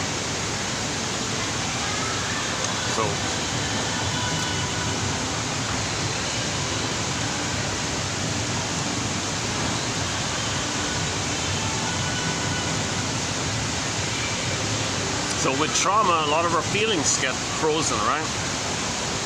And then you mainly have the sensation of anxiety, fear, and anger, psychosomatic symptoms. These are like visceral sensations. Yes, they're emotions as well. But the more primary emotions, joy, sadness, empathy, reparation, spontaneity, creativity, love, like mutual love, you know, trust and tenderness, like if that's all frozen, that's the quote-unquote more human side of being human. The quote-unquote missing that, you know, you're in survival anxiety. Those emotions are just survival emotions, anger, fear, like that. Now regret references to your relationship. Something happened, a mistake was made, and you feel badly when you think about it. That's a relationship kind of thing.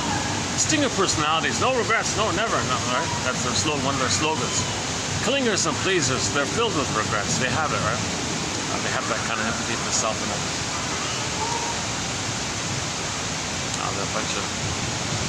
I thought I'd be okay here. Yeah, it's starting to get on me. There's a bunch of kids playing nearby.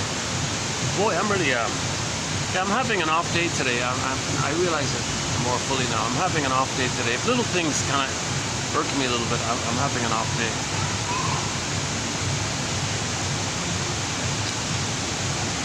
Okay, so just to clarify about the last point, so about the record. So we carry this record with us, with ourselves everywhere we go. In a situation, we stage and reenact a new version, new edition of that past, because we're still in the past trying to get mother's love. Now, the stingers do it by getting proxies to play them, crying for love. They're the aggressor who says no to them, so they say no to the stinger, and no to the proxy. Then they flip it. They see the proxy as the mother who had hurt them. Now they play themselves fighting with the mother. The clingers are more benign. They just play themselves and get disappointed. Okay, now there's a whole body material in these two categories, stingers and the clingers. And I won't do it here. I did a bit of it in the last video. Yesterday I did some of it. Yeah, I did some of it yesterday. In the stinger category, you got the scapegoating and the taking, okay, and the survival anxiety, the survival slogans, and they're missing the full form of human side of being human. The clingers are sort of halfway there, kind of thing. Clingers can make I statements. They can grow and feel and feel. They want to go forward. Stingers give up on it. If others show humanist, they shame it. They mock it. Clingers accept the humanist, even though it's childlike and it's wounded. They want to move forward. Stingers see that. They reject it, mock it, because that's what had happened to them, and they don't want to see it because it triggers up the pain of once upon a time having it. So they want to remove the source of that being triggered, so they mock it to not be triggered, kind of thing. And we talk about if the stingers get married, what happens? If the clingers get married, what happens? If a clinger and a stinger get married, what happens? And so on. So there's a wealth of material about the stingers and the clingers. Just a ballpark construct. Now let's do our second. Can I stay here? Yeah, it looks like they're settled. Yeah, they're settled. They're going to stay there, aren't they, those kids? Yeah. Let's change my mind here. Let's find another. Second.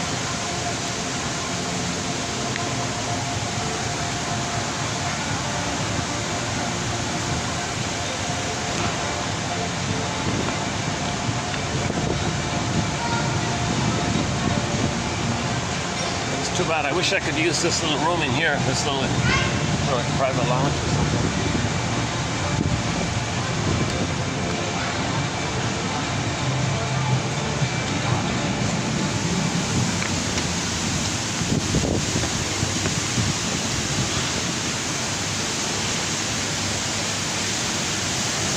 Here's what I was talking about, the rainforest chandelier. Yeah, this one here.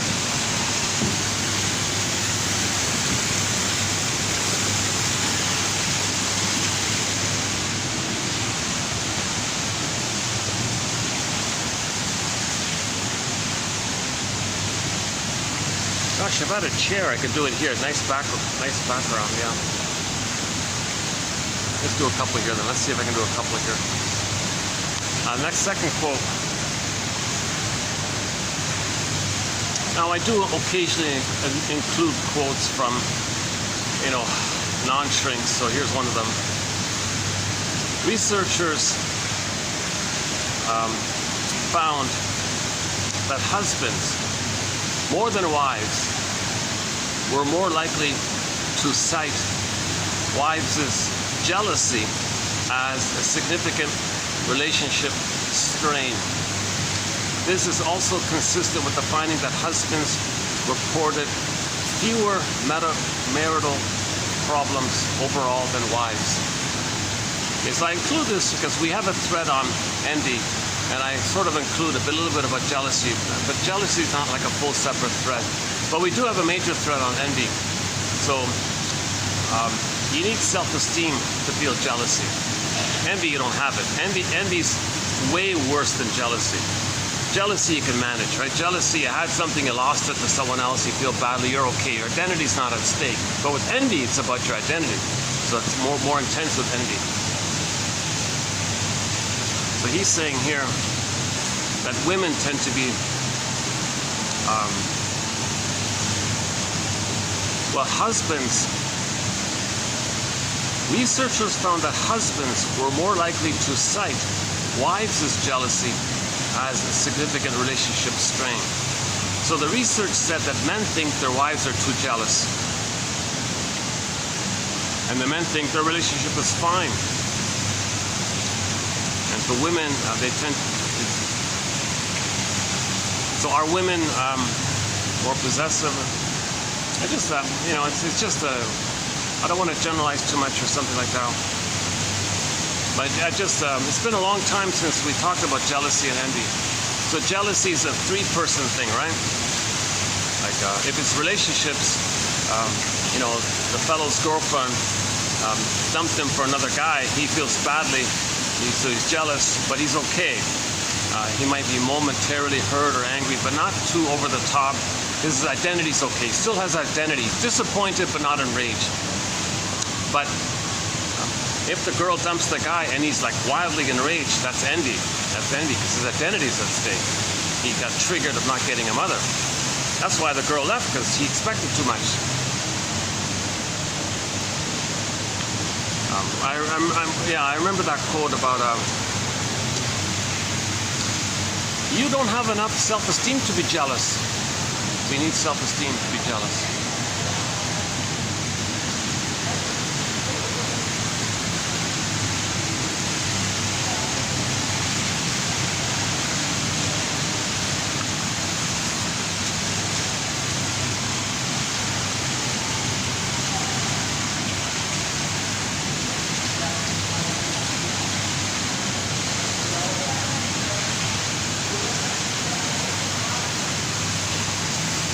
So envy is a two-person psychology. Jealousy is more of a three-person thing. So jealousy is about the thing that you had, you lost it to someone else, you feel badly, you're okay. Envy, it's a two-person psychology where there's a goodness, and if you don't get it, you have an immense hatred of the goodness. Envy and envy are kind of linked. Before the envy, there might be the greed, so they got the envy part.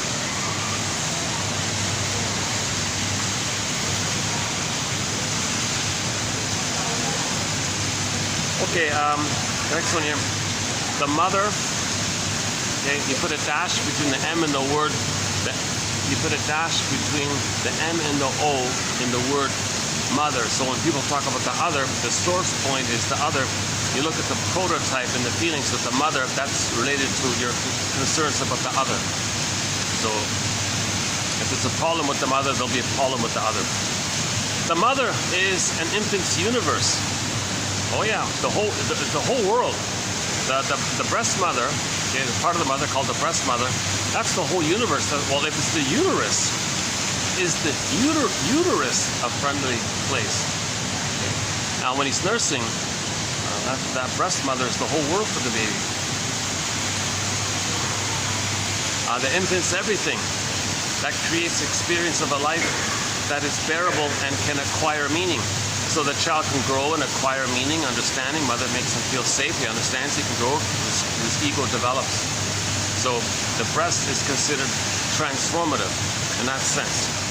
Our experience with the mother as agent of state change sets up our later wish for or dread of transformational objects. It's a little strange jargon here. The breast mother is considered a transformational object, meaning the child's going to be transformed by the relationship with the breast mother. He'll be transformed into a healthier, growing up, developing kind of person, mature person. So he's transformed from baby to mature adult ultimately. One second. Are they still there? Oh, they're still there. Oh, they're pretty much doing like a picnic over there. Okay. Maybe I can, what about this? Will this work here? Like that? Let's try this. Does that work? Do this? Get out of people's way here.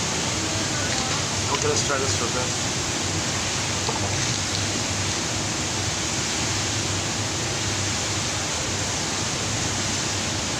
So if the baby's experience with the mother, and the mother is responsible for the baby to be transformed, because the mother is the transformational agent of change, there's a problem like that. So later on, when they trust others to grow and develop, it triggers the memory of the first time, pain, classical conditioning.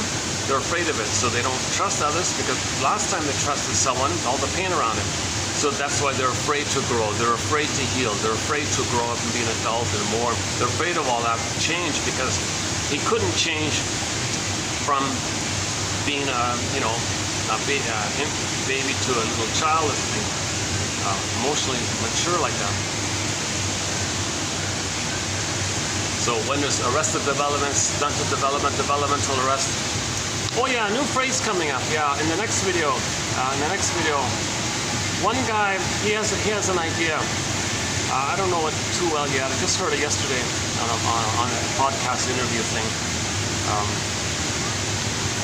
He doesn't use the word arrested development. Stunted development, developmental arrest, where like your emotionality is frozen in the past, and you can't relate to people in person to person. You still think you're a little god or a little child. You're still like that kind of thing. He says, now in those places when people didn't get mother's love, they might be addicted to things like an emotional eater, smoker, drinker, those things. So he calls emotional eaters and drinkers and all that stuff, anybody who's like in any kind of addictive kind of thing, he says you gotta treat it that they have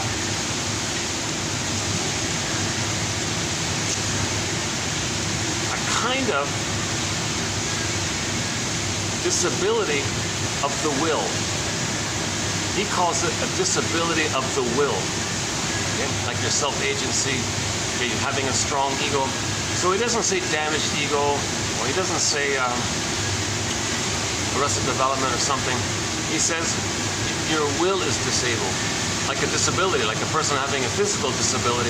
A person can have this emotional, quote-unquote, disability. So his term for it is a disability of the will. Otto Rank has a book called Will Therapy, actually. So we'll consider that tomorrow.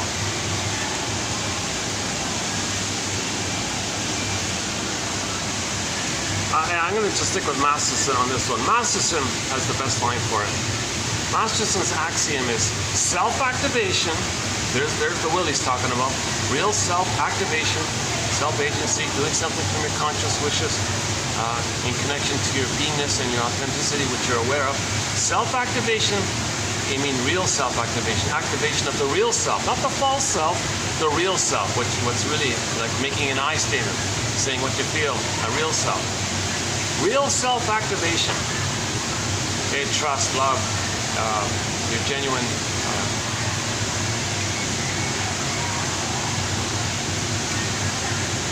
we all had a real self, but it got frozen.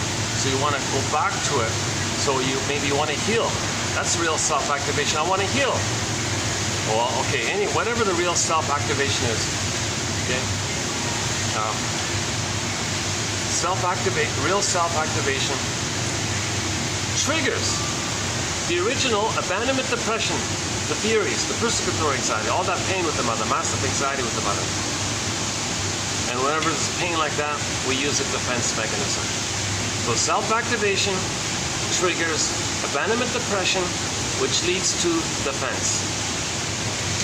That's good enough, right? We don't need this a disability of the will. Yeah, let's forget that. Yeah, okay, let's forget that.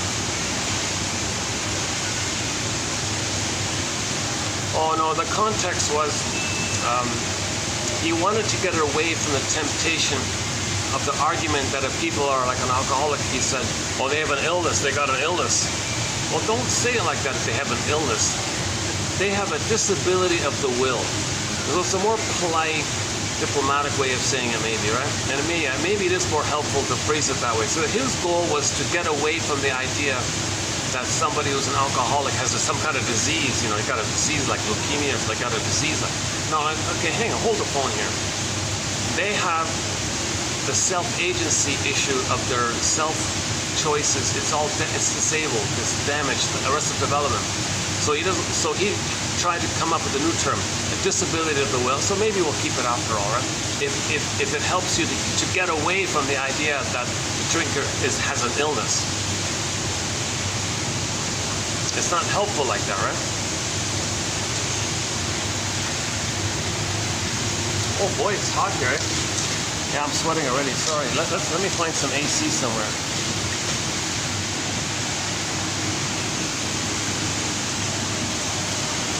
what about here?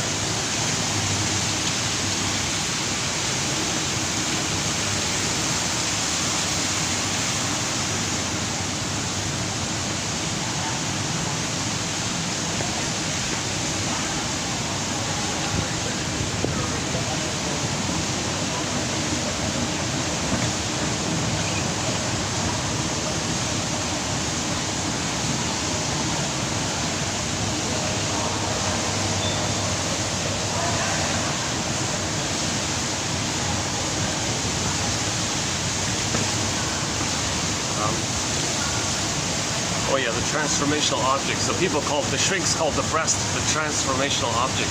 It's going to transform the baby. You want to be personal transformation. Over here. Yeah, there's a little bit of AC here. Okay.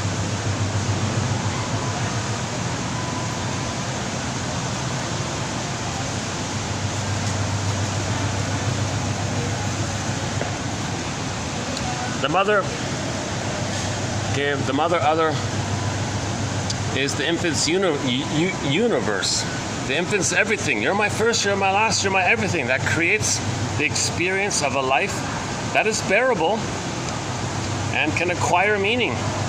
The child gets his identity. He individuates. Our experience with the mother as agent of state change sets up our later wish for and dread of transformational objects. And so think about the person with the narcissistic pattern. To go into therapy and trust the shrink as a transformational experience? No way, right? Because they know they got to make an I statement. There's too much pain around it. Because the first experience of the breast mother was too painful. Simple classic conditioning, right? So mothers shouldn't be hurting their babies so severely like this, because they're going to be afraid to heal later on.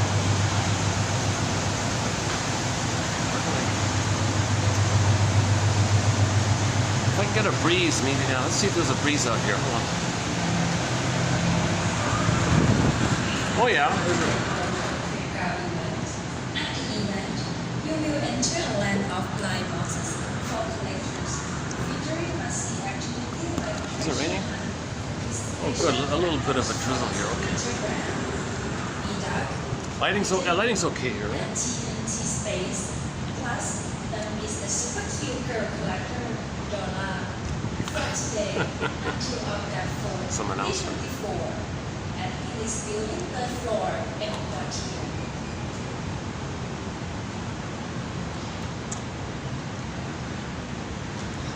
So maybe that is a sign. Maybe that is something to consider. They can make the inference. If the person says, "I don't want to heal or change," I just want to stay the way I am, kind of thing. It's dysfunctional, but I just keep it like that. Well, that's a clue. That's an inference that you didn't have that kind of transformational thing going from one stage to the next stage, going to the next stage, right? So, and there's a pain like that. Well, then you can pick up the phone. Mother, tell me the story here. You failed me here. I want the truth. Come on, lasso of truth. Lasso of truth. Tell me the truth, mother. Lasso of truth.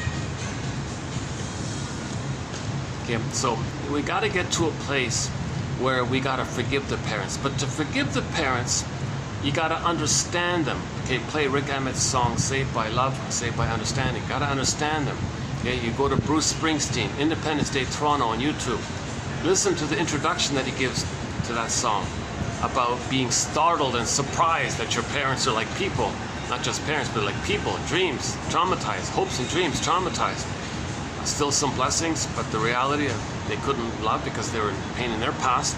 Can you hold the ambivalence like that? Rosanna Deerchild, quote, "The more I learned of my mother's story, the more of a person she became." So in the healing journey, okay, you got to see your parents as people. And number two, if they criticized you and didn't love you and all that, well, that's realized because they're stuck in their past. And there's the present, they're not enjoying the present for what it is. They're just still in the past all the time. They're battling with the mother in the past all the time. So you don't take it too personally like that. That moves towards understanding and forgiveness, right? And the birth order thing is not bad. That one about Sharon, what's her name again?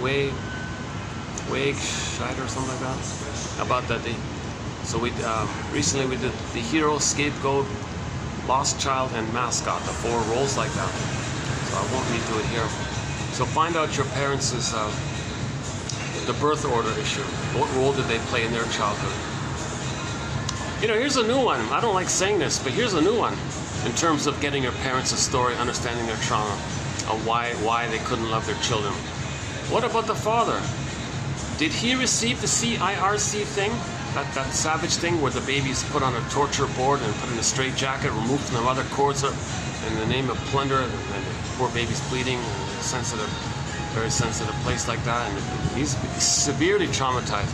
Of course, if something like that takes place inwardly, they're going to be very frozen. They're going to turn to stone inside. Play the song "Turn to Stone" by the band ELO, right? Jeff Lynne's song. So yeah, that's a new one because we talked about it a little bit recently. So maybe find that out. Maybe find that out, right? So interview the father. Come on, tell me, did you receive the why? Like, what's the story about that? And now you know if they had that, okay, chances are they're not gonna enjoy the present. They're stuck in the past. They're gonna thingify things, and things are objectified. They're not gonna love and feel too much. Chances of. That's not to say everybody who receives that procedure is going to be necessarily a bad father or something, but anyway, just little clues. We're trying to be a detective here. We're trying to be a detective, a psychological detective. Okay, fill in the blank. Your favorite detective. A lot of people like Columbo. Okay, got to be psychological Columbo. Fine. Okay, psychological Jane Bingham from the Drop Dead Diva show. Right? Oh, maybe people like that Harry. What's her name? Harriet from the Harry's Law Show, psychological, whatever it is, whoever your favorite detective is. I like the Judd guy, Judd for the Defense, starring Carl Betts. He was a good detective, yeah. An excellent show, Judd for the Defense. No DVD, real pity. It's a very psychologically minded TV show called Judd for the Defense. Ran for 2 seasons, 2 years.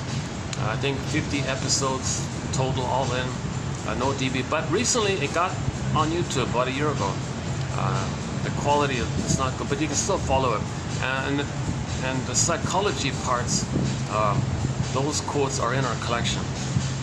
So we have a major thread called psychologically minded film and TV show quotes, which are in our collection. So we got Route 66, Judd for Defense, The Fugitive, Drop Dead Diva, you know, Harry's Law, and Happy Days, you know, all kinds of shows, and so on. So in the healing process, you got to get your parents a story. That's what it means to honor your parents. The phrase "honor your parents" means you don't idealize them as a god or goddess and see them as human, then you totally hate them. You don't either or like that. Jeez. There's this huge sort of jumbo flashing screen right in front of me. But I got a breeze here. I want to sit here. I just turn around a bit.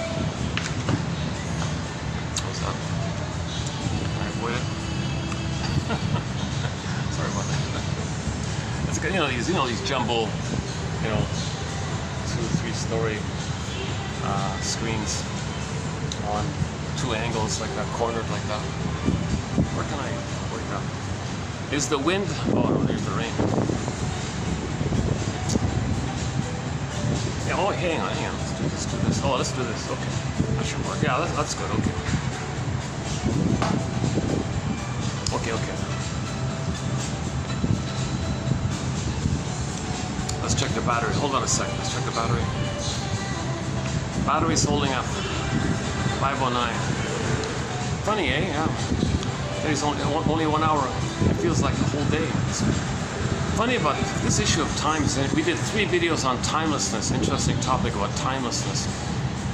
The more you have that issue of losing track of time, absent-minded, that's a sign of trauma. Right? Anyways, honor your parents, heal yourself. Forgive your parents, heal yourself. So the true meaning of that phrase is get their psychological story. Get their earliest memories. What's the personality pattern? Are they more the stinger or are they more the clinger? If they're the stinger, which of the stingers? A clue is the humor. If the humor is dark humor, that's stinger. If the humor is more playful, okay, that's the clinger area. I think the birth order might be of help, that one. Which role did they play as a child in their family system like that? Now, if they were both stingers, then they're going to scapegoat one of their children. So in your family, which child got scapegoated? One was the hero, one got all the support because they thought one would redeem them if the child became a star. So the one child's a proxy of their attempt to be perfect for their mother, so they find a child in that area. So one child gets support, the anger goes to the scapegoat, the third child is lost, and the fourth one just makes jokes as the mascot to lighten things up, I guess. The mother is an infant's universe. The infant's everything that creates the experience of a life that is bearable and can acquire meaning. So the mother's got to soothe the bearable. Life is bearable. Well, you can soothe yourself. Mother soothes the baby. The memories are laid in. The neural setting is in. The psychic template is in. He can soothe himself. So generally speaking, he can soothe himself. He's pretty calm like that, right? And he can be alone. He can do solitude. He can do solitude because the soothing voice is going on within. If that soothing voice is missing, he can't be alone. He'll be manic. Okay, he'll go to the carnival to be manic like that, to have an outer focus. Yesterday's quote about the carnival. Yeah, go to yesterday's quote about the carnival. That's not bad. Our experience with the mother as agent of state change. The mother's the agent of the baby's state, like his emotional state, his developmental state, his growing state, his identity state, state change. The mother's like the agent of that, right? Agent of love, right? Agent of development, of the child's state change. Sets up our later wish for. So if you want to heal, that's maybe a sign that mother wasn't too bad. A wish for and dread of transformational objects.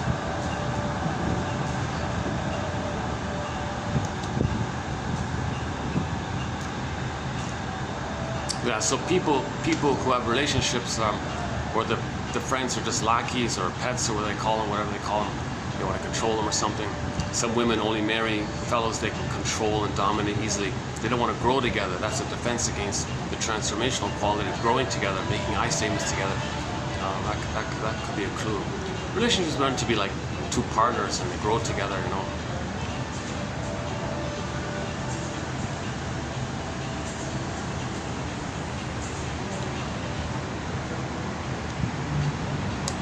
Okay, so we don't have many quotes from this Winnicott guy. A lot of people quote him. I'm not a fan of his. He's a little kind of cryptic and a little confusing sometimes. His choice of vocabulary is meant to throw you off, I think, sometimes. Oops. Sorry. Some people want to check out the view from here.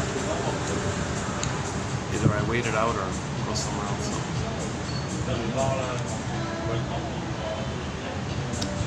Yeah, I'm not going to talk about what I'm seeing here, so yeah, why don't I let's wait till they leave.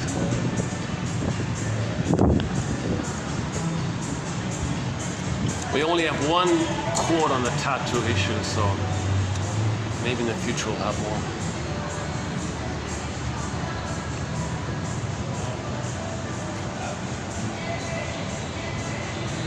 There's probably 101 reasons why people get tattoos. That's a huge topic, right? And Lemma sort of has one main theory is that the person wants to internalize symbols of support if it's missing, right? So they think they can etch it on and it'll be a protector, a guardian like that. So there. Yeah, that spot's not too bad actually. I found a new spot just where I was. Let's see.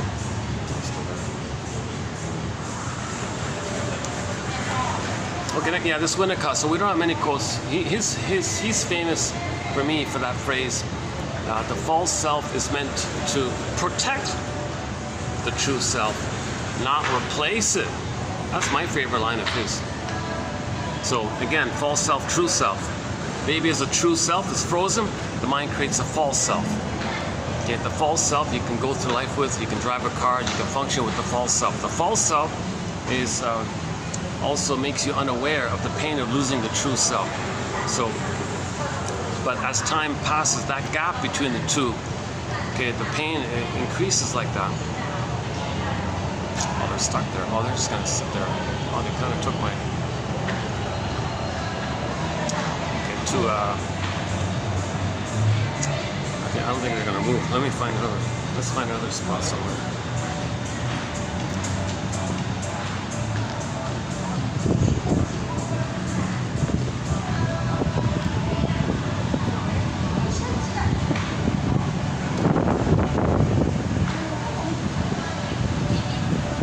At least we got a breeze here. Oh, okay, all right. We got a breeze here.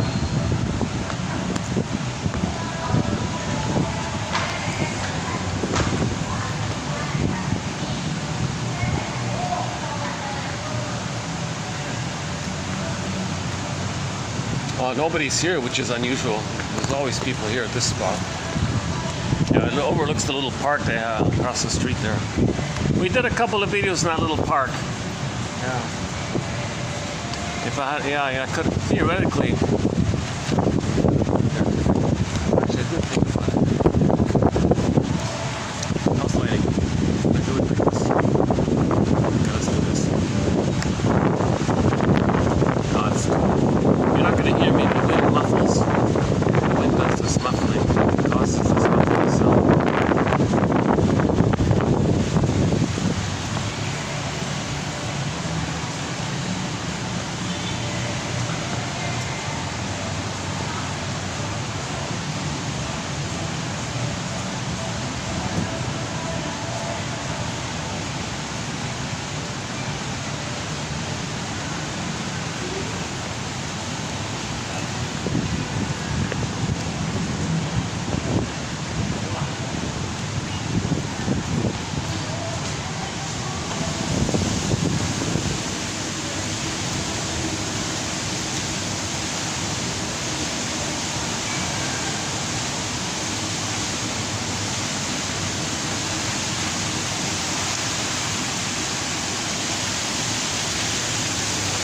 Are those kids still there?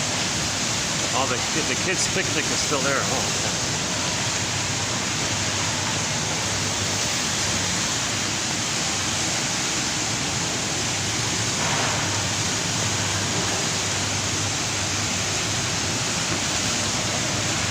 Let's just try this for a bit.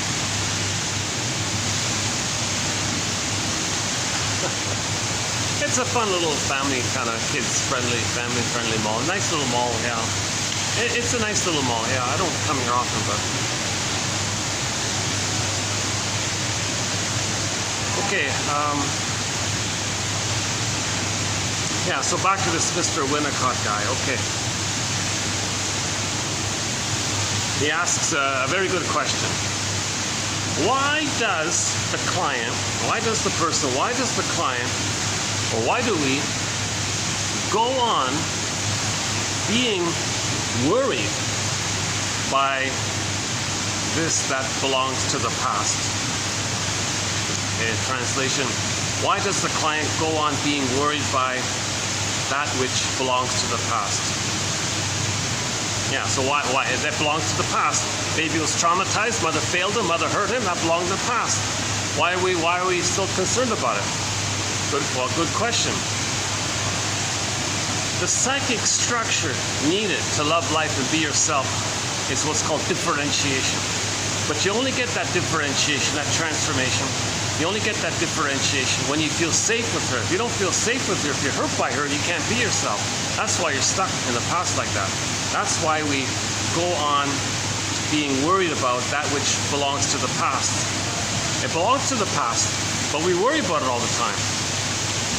The original experience of primitive agony, the baby experienced the primitive raw agony, to say the least, cannot get into the past tense. So he cannot lay the ghost to rest. He cannot let the past be the past.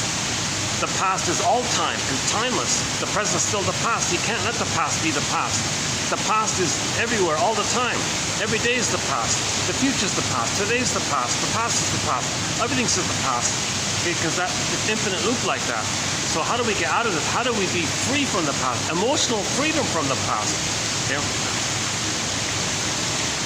looking for the past event which is not yet, or the past, he calls it detail. Here's another good example. He calls it detail. Really, if baby's traumatized, you're going to call it a detail?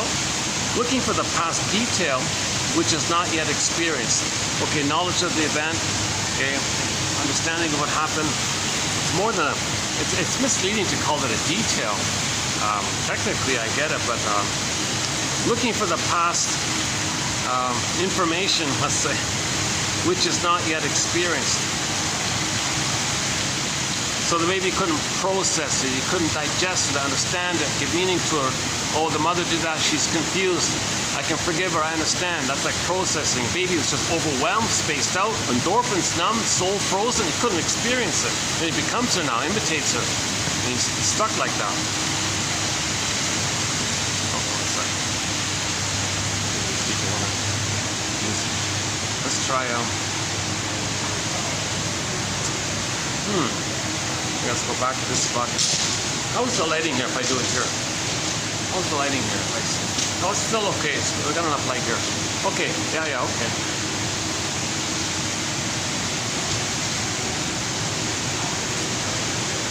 Why does the client go on being worried by this that belongs to the past? The original experience of primitive agony cannot get into the past tense. Looking for the past detail which is not yet experienced takes the form of looking for this information in the future. We're looking for it in the future. Can you believe it? So in the future, we're trying to find out what happened in the past. So we can mourn the past, grieve the past, identify the past, lay the ghost to rest, and let your life force be free for the present. Your life force is stuck in the past. It'll only be free for you in the present if you construct the narrative of what happened, and then it'll be free. That's what this is about, the narrative medicine. You get the narrative medicine, your life force can be free for the present. But narrative medicine is like to lasso you into the present kind of thing, you know.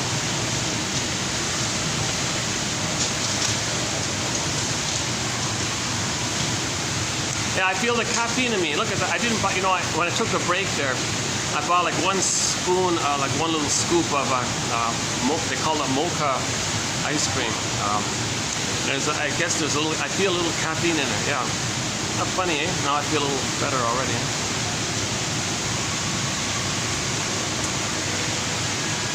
I don't like this is slippery slope. I don't want to get dependent on caffeine, because I noticed today is the first time I didn't take any caffeine, right? Well, except for the times that I had the guava juice. And I noticed quickly, I didn't expect that. Yeah, I was kind of surprised by it.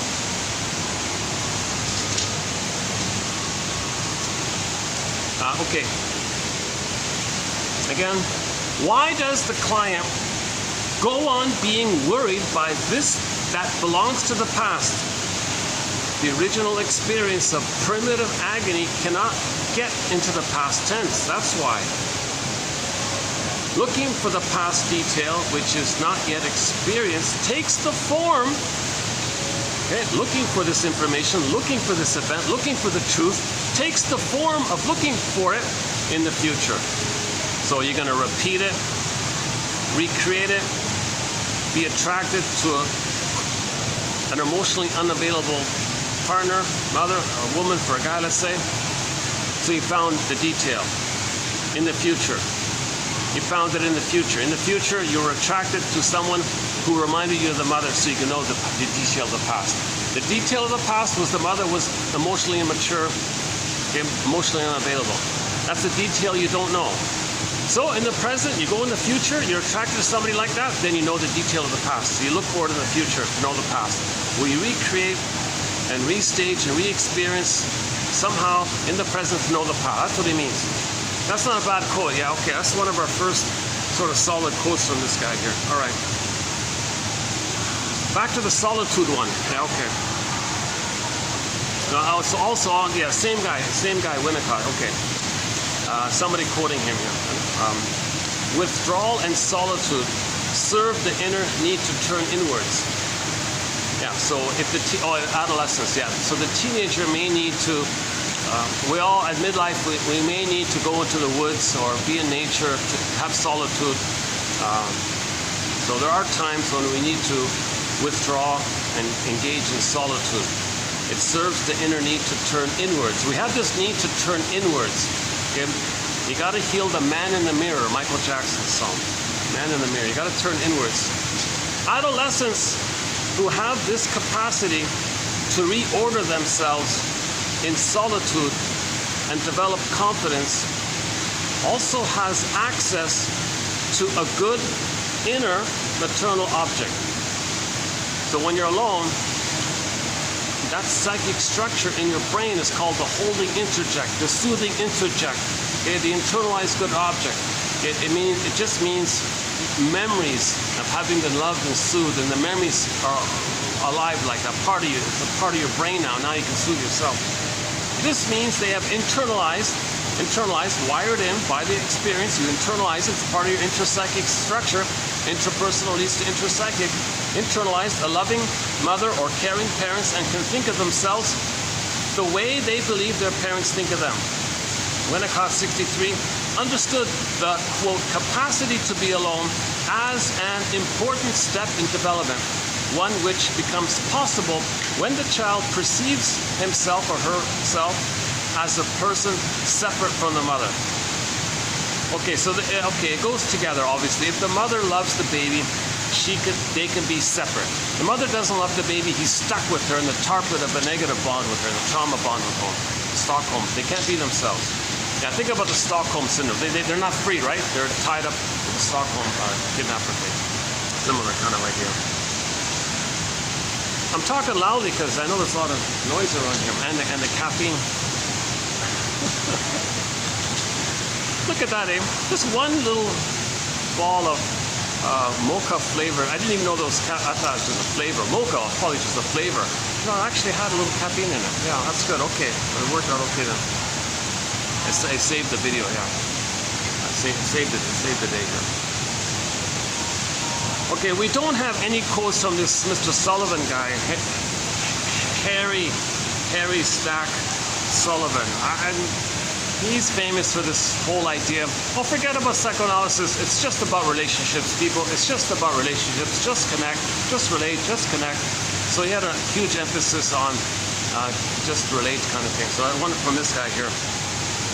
Hang on.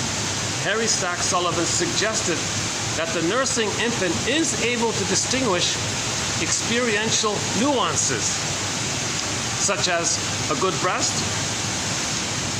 provides milk and the mother is behaving in a loving way. A bad breast gives milk, but the mother is rejecting or anxious. The wrong breast, such as the baby has to use his thumb sucking, doesn't give milk. That's the wrong one. Which kind of breast or nipple the infant experiences can then have a profound impact on his or her entire life. Oh, I didn't know he talked about this. Sullivan, 1953. Okay. So he's talking about psychology, psychoanalysis. Oh, I'm sweating here again. Yeah, there's something strange about this spot here. There's no breeze. That's why. Yeah, let's get back to the. Well, let's go back to where I was. Hopefully, those characters have went on their way there.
let's sign it. That's okay like that, yeah? Just barely, okay.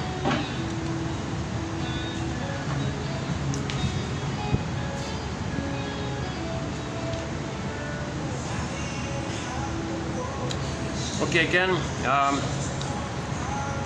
I changed it. He does say nipple in here, so let's just stick with the original here.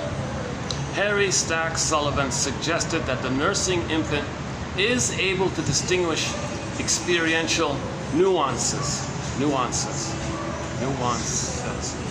such as a good nipple provides milk and the mother is behaving in a loving way. Baby gets it, he understands it, he feels it. Babies are sensitive. Babies are human beings, they have feelings. Babies have feelings, they're going to pick up on it, obviously. Oh, there's the good nipple, baby says to himself. Great, you got lucky. A bad nipple gives milk, but the mother is rejecting, or in a bad mood, or anxious, or resents it, or something's going on. So she's detached, she's filled with hate. Milk might be, so quote unquote, influenced by the stress of it all, so the baby's getting the milk, but too much cortisol's in the milk. Oh, but this is bad milk. Or the wrong nipple, such as the infant's big toe. Such as the infant's big toe fails to give milk. Which kind of nipple the infant experiences can then have a profound impact on his or her own life. Yeah, so let's say the baby does do a lot of thumb sucking. We have a quote about the cigarette. Let's say the baby does do a lot of thumb sucking. That's abuse. That child's being abused. No baby should need to resort to his thumb or a pacifier instead of the nipple. That's abuse if he's desperate like that. Let's say the child does a lot of thumb sucking. I remember in the Laverne and Shirley, the Mork, the Fonz, we introduced the Mork guy to Laverne, the 3 sitcoms, and the Mork was in a fetus, unborn child position, sucking his thumb. Laverne, don't do that, you're going to damage your teeth. So if the baby does have to, out of desperation, he's looking for the nipple. Where are you, mother? Where? He's searching for it. He's expecting it, not there. Okay, so he may, out of desperation, he looks to his thumb as it's standing for the mother's nipple. So that can damage his teeth. That's one part. But the other part of it is, okay, it's an attempt to soothe himself. It's a perversion like that. It's an upset like that. Later on, one quote said when the person reaches for the cigarette, they want the soothing. The cigarette reminds the person of their own thumb instead of the nipple. Janoff said when the person reaches for the cigarette, do they know that they're in pain looking for a tranquilizer? The cigarette is a tranquilizer, he calls it. So it's intuitive, it's kind of obvious intuitive. But why are so many mothers not providing the good nipple? Okay, obviously a bad nipple would be better than the wrong nipple, according to this definition.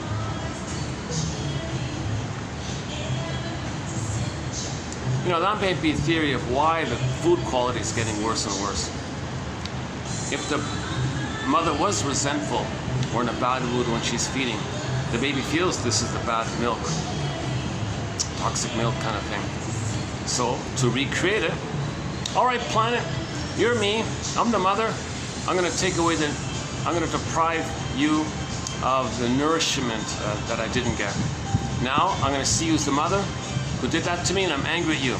So we we damage the environment, and then we're angry at the environment. The environment plays us and the mother in a replay of the past. And to boot, we call Earth Mother Earth. So the mother innocent self, and then the mother, and then Earth Mother. Now in the positive, see, indigenous people love their babies, so they have a positive relationship with the Mother Earth because they have a loving mother, a good mother. So they love the earth because they love the mother, loved them. They love the mother. They transfer love the earth. It's kind of normal like that. But if the mother hurts the baby, he hates the mother. He hates planet Earth, Mother Earth, like that. Simple. It's one simple way of doing it.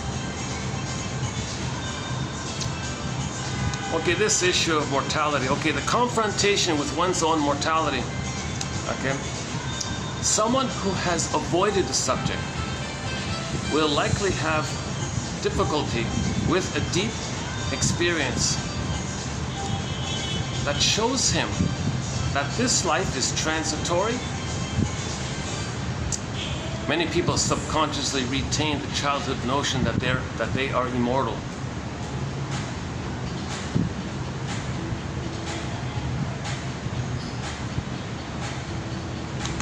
Okay, so let's play that joke, the pigeon joke. There was a lady at midlife, and she didn't want to face this issue of mortality. She was freaking out here to admit, because she was in an infantile place where she can live forever and keep searching for the glory and the fame and the money, which could be mother, and she could find herself. She was still had that hope that being rich and getting lots of money might be the good breast equivalent substitute, then she can be safe and find herself. So she was still in this unrelentless hope for the good breast experience, for the good nipple experience. She had this kind of relentless hope for fame, prestige, money, status, and all that she thought could be a symbol for the mother, so she can still get mother's love. So she was doing this, but she was getting older and older now at midlife. She's going, wait a minute, time's running out here. She's freaking out here. She hears about the idea of reincarnation. She asks an expert in the area, or someone knowledgeable in this area, Mr. Knowledgeable guy in this area, please tell me about this reincarnation thing. His reply to her was, oh, it's funny how things work out. I once knew this guy who wanted to be wealthy in his lifetime. He was reincarnated as a pigeon and made a deposit on a BMW. Okay, and yeah, I remember she was laughing when she heard that joke. So the comedian guy who said this, wasn't shaming her. She was acknowledging the stress she felt. So he voiced her concerns that she wanted to be wealthy, but she was angry, hence the deposit, play on the words on the BMW, because she still wants the money, but she's angry, hence the actual deposit on the right? So as a defense against mortality, people may engage in this pathological nostalgia. Gee, what if I did have a loving mother? Oh, what would that be like? And all the good things from that, and you just kind of swim in this imaginary what if kind of thing. So you can engage in pathological nostalgia. You can use a pathological some people interpret a misuse of the idea of reincarnation, I think, is that people use it to say, well, no problem, I'm going to keep on living forever and come back another body and keep going like that. Okay, so I don't know about that kind of topic. I don't really want to go in that kind of area, but some people think on occasion when people do this, it's a defense against the reality of mortality and the recognition of time, because a person will have a problem with time if they're still traumatized when the baby's brain is in a state of timelessness. So they're still in that timelessness area, and they don't know how to. They're afraid of the transformational object to get them to recognizing time. But ironically, when you recognize time, you live. You're more alive. You feel more happy when you know there's time. If you don't know there's time, you're in this dreamlike thing all the time. Back to the timelessness quotes, yeah.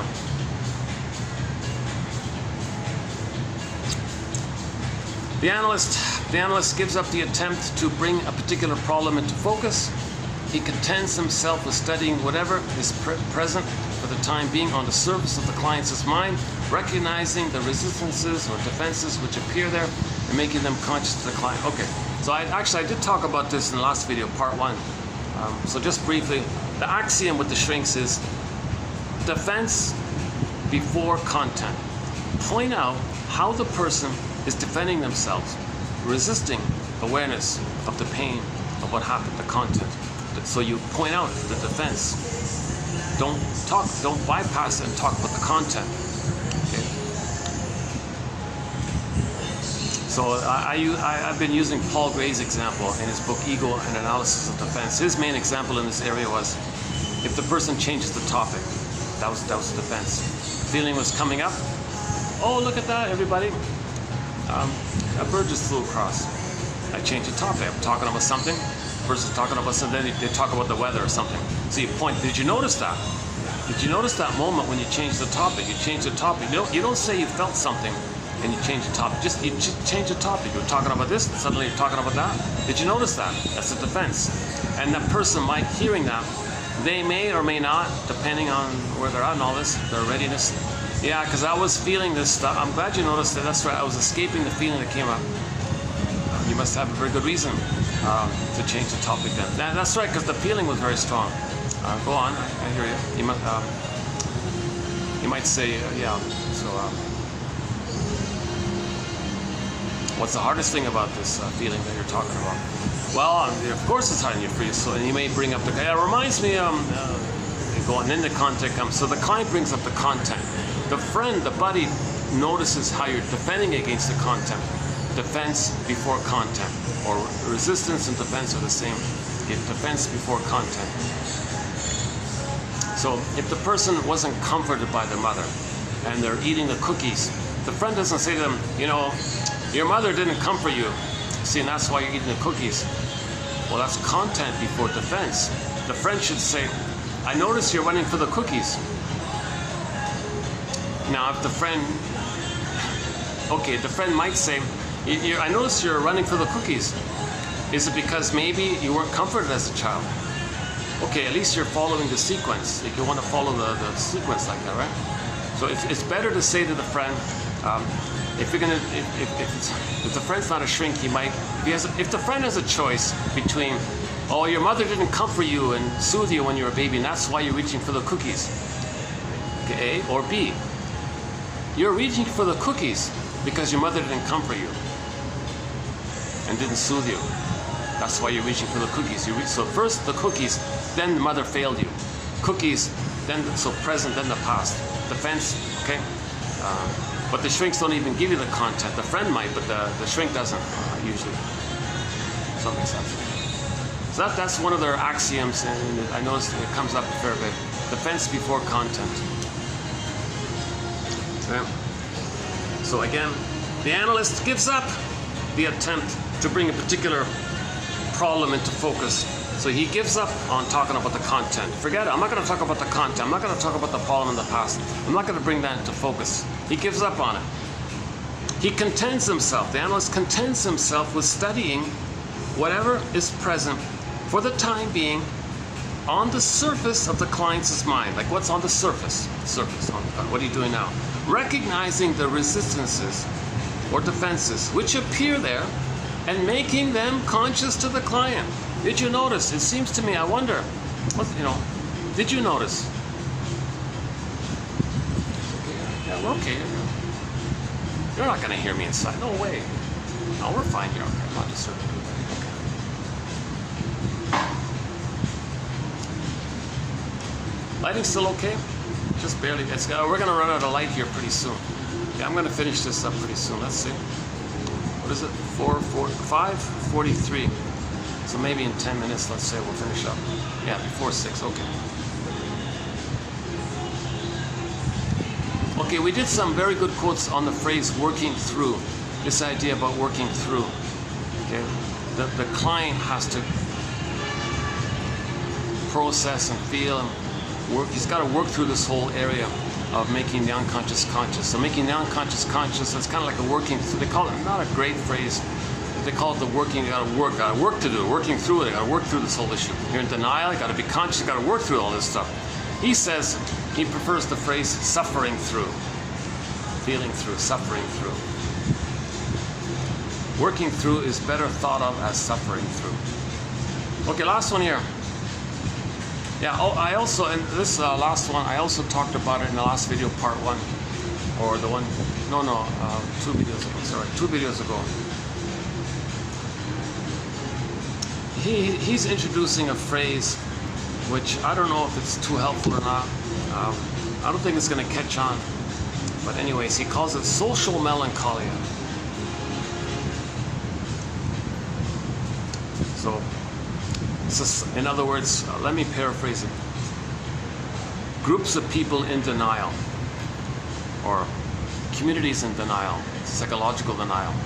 Groups of people in psychological denial. He calls it social melancholia. A society that, or community that has foreclosed, closed the door. Okay? If you look up the comic Propaganda, it's an animated film, 1972, 9 minutes long, I think. nfb.ca, you'll find it. NFB, nationalfilmboard.ca. Look up propaganda.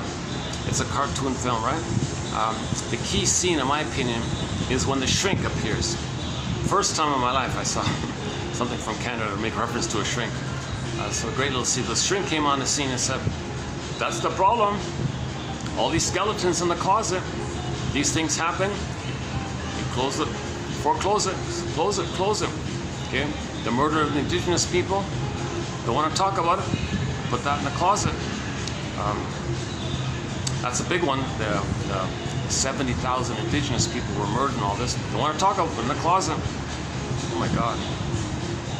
The culture's destroyed. 500 nations and cultures in Turtle Island destroyed. Put in the closet. Don't talk about it. And he had some like this scandal and this scandal and this scandal. He had like a whole bunch of these things. We have this pattern of always just foreclosing things. We don't talk about it. Put in a closet. Repression, repression, repression. Just keep doing this. It just builds up. That's the problem. We're doing this all the time.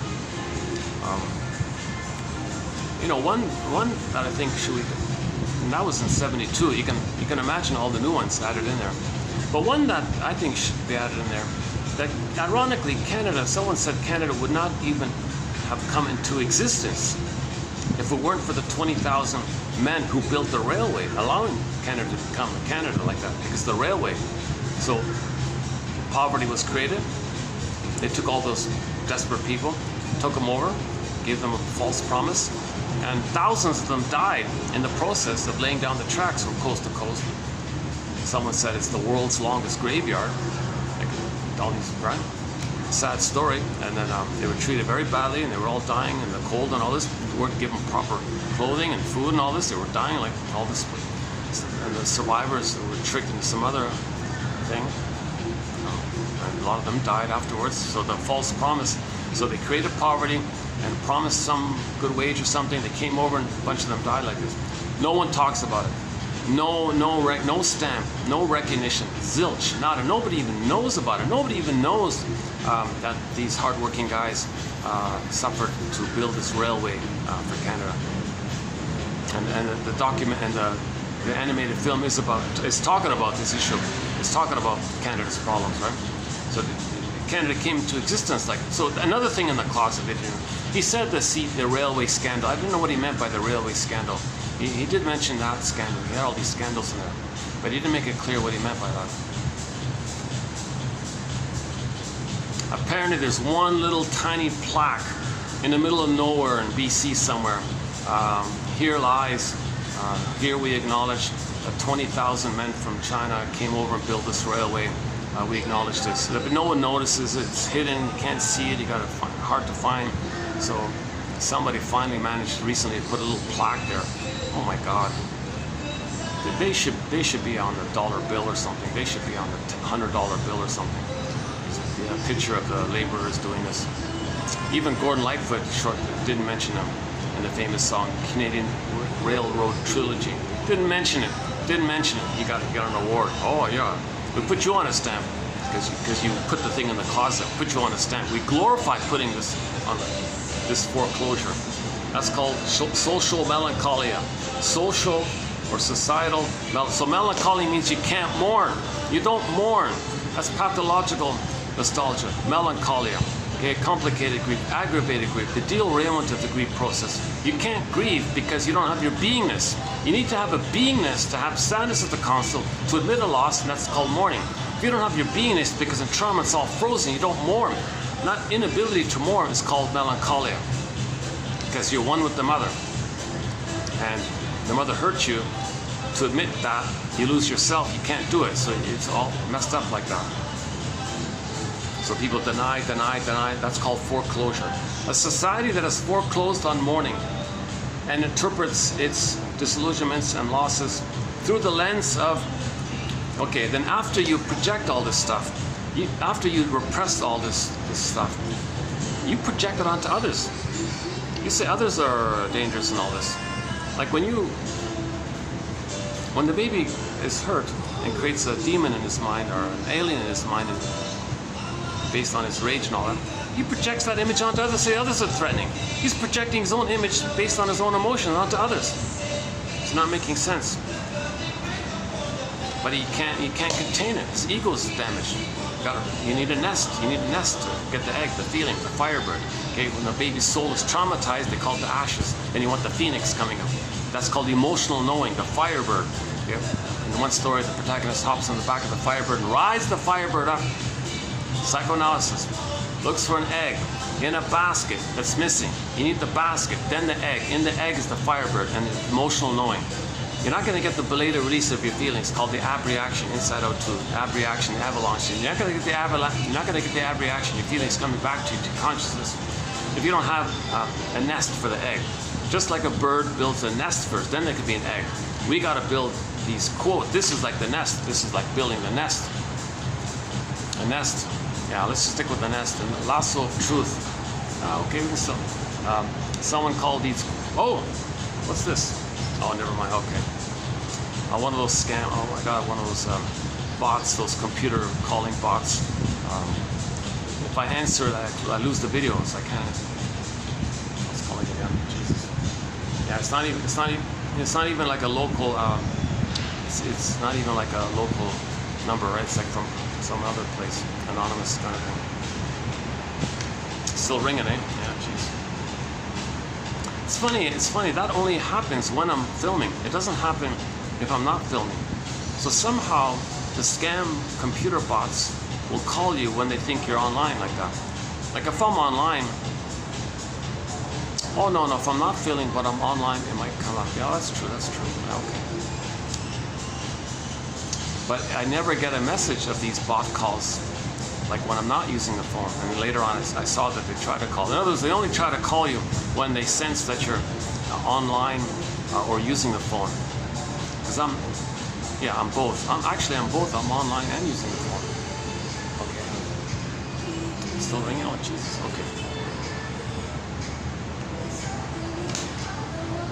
So the psychic structure needed to be able to mourn losses, and people mock it, and most people in Canada, they mock it. What? Get over it. What's wrong with you? They shame it and mock it because there's real pain around it. So defense against the pain, you attack it because you don't want to be triggered of it.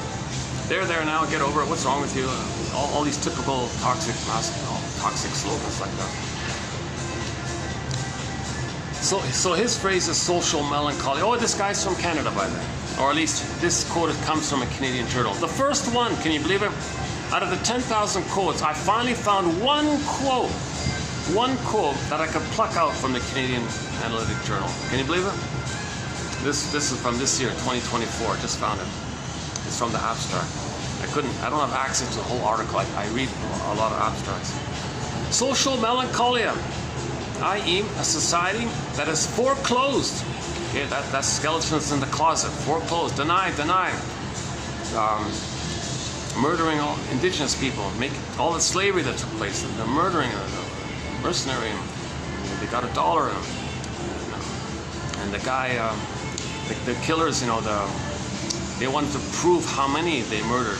How did they prove it? They didn't want to carry the whole body, so they did a scalping thing. Had a bag of the scalps. Oh man, here's how many. They get $1 each or something. This is not an indigenous people. Then we say, oh, indigenous people do this. No, that's that you're projecting. See, some indigenous people may have picked up on it and then fight back, but they're all dying. 70 million murdered. Come on. For more on that point, go to Heck Ramsey, a TV show called Heck Ramsey, starring Richard Boone. Richard Boone's the guy who played Paladin in Have Will Travel. I have a theory. I don't know if I should mention it, but I have a theory about that episode. It's called the Mystery of the Feather, or some Mystery of the Feather, something about the feather. That episode there, where some arrogant, quote-unquote Puritan, arrogant, narcissistic, elitist, arrogant kind of character. Oh, those Indian, how cruel they are to do such a thing. You gotta be kidding. The people who came over did that to get their buck because they couldn't carry the whole body. And you're just, come, no, I don't believe. You don't want to believe. You're too arrogant. You're too lofty in your solipsistic delusion that you're so perfect, So that was a good little rant by Heck Ramsey. Heck Ramsey is sort of like the follow-up of Paladin. Paladin, where do you roam? Very good. old classic show. He did a follow-up, a sequel called Heck Ramsey. People don't even know about it. No DVD, but it's on YouTube. You can get, I forgot, 8 or 10, maybe 10 episodes. Only like, it ran for 2 seasons, but they only posted like maybe 6 per season, something in that area. And they're like longer episodes. They're like over an hour, like mini movies kind of thing. Like, no, I think it's kind of like maybe 10 mini movies, something like that. But the one about the feather, check that one out, where Heck Ramsey balls out that arrogant young guy. So that's in the closet. That's in the closet. Who did all the scalping and the murdering for the dollar? What a cruel thing, you know. And then to say they did it. I just saw a clip actually yesterday, ironically, of the George Carlin, the famous comedian George Carlin. Paging George Carlin. He's got a little short clip there on YouTube, one of those short clips there. I never saw this before. Now I realize why he's so revered and respected and all this. He did a bit of a rant in this area about the terminology of calling indigenous people, the First Nations people. We don't call them, well, now we call them the First Nation, but for a long time, before we called them the First Nations people, they were called the Native Americans, right? He says, you gotta be kidding. The only person who can call themselves Native are those who are still living in that Nile River Valley area, eastern Ethiopia, central east part of Africa, and they're still there. Well, they're the kind of native. Everyone else moved around, so we're all like moved around. Everybody moved. Everybody came from somebody who moved, so we all moved around. That's number one. Now, anyways, a lot of the people moved, settled from Africa to the Asian area, and then later on they moved over to North Turtle Island kind of thing. And they were there for 100,000 years. 100,000 years they were there. Okay, then the invaders came and all this, murdered them and all this. And then slavery, murder, and all this. And then the few that survived, they put them in a little reservation place, dump all the waste and pollution around them to create the conditions of their poverty and suffering. And now they're, okay, so they let it happen on purpose. Insult to injury, then you call, oh, they're Native Americans. Like, you know what I mean? So you go to George Carlin, your mission, should you choose to accept it, is look up that clip by George Carlin about the absurdity of the phrase Native American. So they were murdered, put in slavery, and a few of them are dying, suffering, and you call them American. So that's in the closet. That's in the closet. George Carlin kind of tried to open the door a little bit, let the skeleton come out a little bit. Sometimes the only way you can tell something is through a fiction or a novel or science fiction or a humorist, if he does it in a humorous way or something. So he's on the edge like that. We accept him as a comedian, but he edges it like that, right? So we want the truth. Sometimes only comedians can tell the truth, right? If someone said that seriously, oh, they lose their job or something, whatever, you know what I mean? They'd be punished or something. That's put it in the closet. Keep it in the closet. Keep it in the closet. Everybody gets sick when that happens. The shrink said. That's the problem. Why there's problems? Because we keep stuffing this down like that. In the Inside Out film, we saw the lesson of the Inside Out film. Disney film, it's called Inside Out. Okay, Joy in the sequel kept repressing. The tube there, the repression tube, repress. All you want good feelings. Any bad feeling? Oh, no. Pop it away. Got popped in the back. Problems. Okay? You always feel the opposite. You're never good enough. You're always no good. Okay, so you got the splitting going on. To heal, you got to ride the boat, called free association, have reaction, avalanche scene, get it back, new synthesis, new identity. That's both and, that's realistic and reality of the both and, not either or. You got to have a call the third side of the coin, the middle way, the mean, the golden mean, okay, the temperance, this middle ground kind of thing. Yeah, Rick Emmett has a song called Middle Ground. Yeah, we should check that out. Okay, again, social melancholia. A society that has foreclosed on mourning. What about a society in denial? A society in massive denial. It's defense against pain. Let's just not judge it, just analyze it. Okay? Defense against pain, denial. Look at the baby. The baby can't know it. He denies it. That's what joy did. Deny, deny, deny. It's called repress, repress, repress. So that's how we cope with pain. And we're still acting like that. Come on, you grow up, you stop doing that. You realize you did it, get back your feelings and be realistic and be honest. No, but the baby can't know it. He can't have the honesty. He can't know it. He's got to lie to himself. No, mother's not a monster, mother's a goddess. He's got to lie to himself. But that's just temporary for the first few weeks. You're not meant to live your whole life like that. Very serious overhead announcement. Really grabs your attention. I'm trying to listen.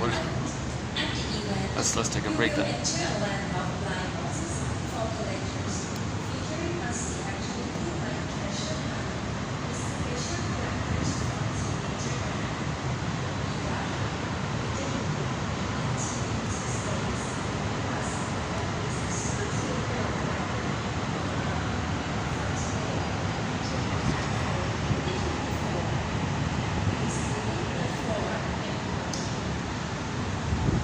Finally finished? All right, finally finished. All right.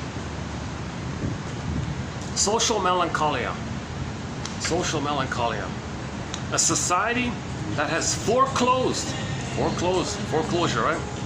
On mourning. They're not going to mourn, not going to feel. No, that's for fill in the blank. They're going to mock it, insult it, shame it, devalue it. Don't want to be triggered, don't want to feel it. Don't have a nest, don't have a basket. I don't want to find the basket. Because the transformational breast object, the mother experience was too painful, so I can't heal. That's another symptom of trauma. They don't want to heal. They don't want to think about healing. You need the transformational experience. So someone, your friend or the therapist, is that transformational thing. Now you can prepare yourself to accept that through the knowledge, right? So, social melancholia. I'm still having a hard time with this phrase here. Society in denial, maybe. Okay, social melancholia means a lot of people in society. You got a bunch of people and everyone says, no, no, no, no, no. Like the clip in the propaganda film, the skeleton closed, open the door, skeleton, close the door, open the door, skeleton, with all these skeletons in the closet. That's seen there. A society that is foreclosed on mourning and interprets its losses through the lens of blame. Blame. Yeah, so how do you cope with it? You blame someone else. Okay, Masterson has a good line. It's so painful for you to focus on yourself. So what you do to soothe yourself is to blame others. What do they got to do with it? So it's a defense against the pain due to what Karen Horney, another one of our mentors, calls a paucity of inner experiences. Look up that essay called The Paucity of Inner Experiences. The book is The Unknown Karen Horney. It's one of her last papers or talks she gave. Somebody has a transcript of it, and we covered it here in our collection. So about maybe 2 months ago, let's say. Paucity of inner experiences, Karen Horney. So it's so painful for you to focus on yourself. Okay, emotional poverty like this, pain like emotional pain like this, psychic pain. Remember, the more pain the baby experiences, the more he feels guilty. That's the more pain. Now he feels debt and pain. Feels always bad, like this, rejected. Always thinks being punished. So you want to heal? I'm being punished. I don't want to heal because to heal means I'm just going to be punished. Like you're triggering back the past experience. Baby thinks mother's punishing him. That's his interpretation. What a recent quote we had. This quote negative of mourning. This negative of mourning. It's effacement. Effacement. Don't want to see it. Take the face. Remove the face. It's effacement from consciousness. You want to remove it from consciousness. And outlawing. You want to outlaw. Oh, there's a good one. He says outlaw. It's outlawed. It's outlawed. It's forbidden. You don't talk about that. It's outlawed. You'll get a fine. We'll put a label on you and say something and fine you. It's outlawed. It's outlawed in the national discourse. Oh, okay, sorry. Outlawing it in the national discourse. So it's forbidden to talk about it openly, the national discourse. So it won't be in the national discourse. Right? Now, the one hopeful sign was the word of the year by the Merriam-Webster Dictionary Company for 2022, 2 years ago, was gaslighting. And that was in the national discourse. That was all over the place, gaslighting this, gaslighting that. Okay, so the mothers gaslight their babies. So now we're talking about gaslighting. The term came from a film in the 40s and all that. This cruel, extremely sadistic, psychopathic, cruel husband tortured his wife by making her go crazy, so she had an excuse to take her money. This issue. So he gaslit her to make her crazy, so he can get her money. Terrible, gruesome film. I don't like the film. But anyways, the phrase came from that film, which was based on a play. So what I'm saying is mothers gaslight their babies. Mothers gaslight their babies. Baby says, "Mother, I have a need." "No, you don't." "Yes, I do." "No, you don't." "I don't see it." "No, I do." "You don't see it." "It's not there. It's here." "No, it's not." "It's not?" "No, that's right, it's not." Denied the baby's reality, his perception of reality, is squelched. And he believes the mother now to have a connection to the mother. He's got to believe her. "Oh, no, I don't have needs." "Mother said I don't have needs." "I don't have needs." "I have feelings, mother." "No, you don't." "I don't?" "Oh, I don't have feelings." "I don't have needs, I don't have feelings." Loyalty to the mother. But they gaslight him. Now he's bonded to her, acts like her. Then society collectively, okay, now you got this discourse issue. It's outlawed in public discourse because too many people were gaslighted by the mothers. Why? Why are so many mothers gaslighting their babies? Why are so many mothers not loving their babies? You got to find this out. We got to be a detective. We got to be a psychological Columbo. Was he one? Rockford? James Rockford? No. What's another one? Yeah. I didn't mind the Perry Mason, but I learned something recently about that guy. Ew, that Raymond Burr guy. Oh, but he's on a stamp. Yeah, Jesus. Some of the most disturbed people are getting. Okay, the capacity to mourn. The capacity to mourn. The capacity to mourn is the pathway to identity, feelings, okay, healing, social justice, etc. Whereas the negative of mourning instills fill in the blank, paranoia, etc. So the more people deny, the more paranoid they become. Because the more that mother image is denied, the more you see it outwardly like that. Because of the pain. It's painful to have that repressed, so it comes out. So when you deny, repress, the pain makes you see it outwardly like that. Okay? That leads to the paranoia phenomenon. So the goal is healing. The goal is wholeness, healing and wholeness. How do you get there? Mourning. How do you get to mourning? Okay. All of the joy for which you pray is 100 tears away, sings Vonda Shepherd. Okay. So back to Inside Out 2. Okay. Notice the splitting, the two sensitive selves. Okay, the either or ones. They both went away. Got a new one that contained the two. It was a both and, a new both and. Ben Riley was healed. She was healthy, happy, whole. Everything was good. Now, how did we get there from the beginning to the end? Well, you saw the two main things was you recognize repression. That's the tubing one, the popping image. Then the free association bowl called the stream of consciousness. They had a hard time getting there. That's code for our fear to speak our feelings. So we couldn't find it. They were lost. Where is it? Where is it? Finally, they found it. Then they were afraid to get on it. And finally, somebody said, "Well, for Riley, for the healing, come on, for the soul, get on the boat." Okay, they got on the boat. So people have resistance to free associate. So finally, they're free associating. When they're riding the broccoli boat, they're free associating. That stream of that's what they mean by the stream of consciousness. So they're going back and back to the back of the mind. They want to go back to the mind called the unconscious. And when you feel safe, you get a belated release. Now you feel what you couldn't have felt because you got the belated understanding, you got the basket, you got the nest, you got the safety with somebody, and you got the knowledge and safety, interpretations and all that. Then you get the belated release of your feelings. So the belated release is called abreaction with the belated understanding. Let's let people here. Go on a second.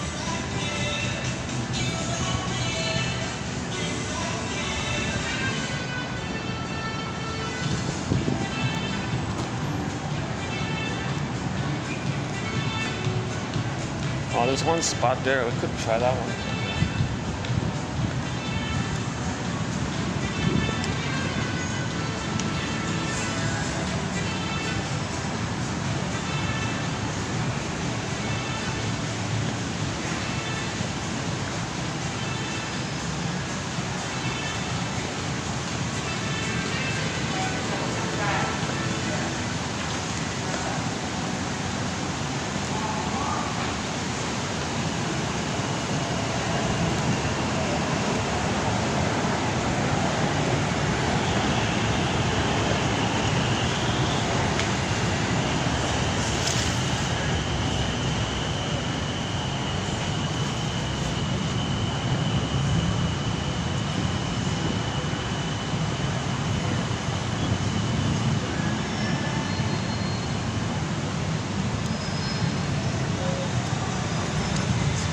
finish up here.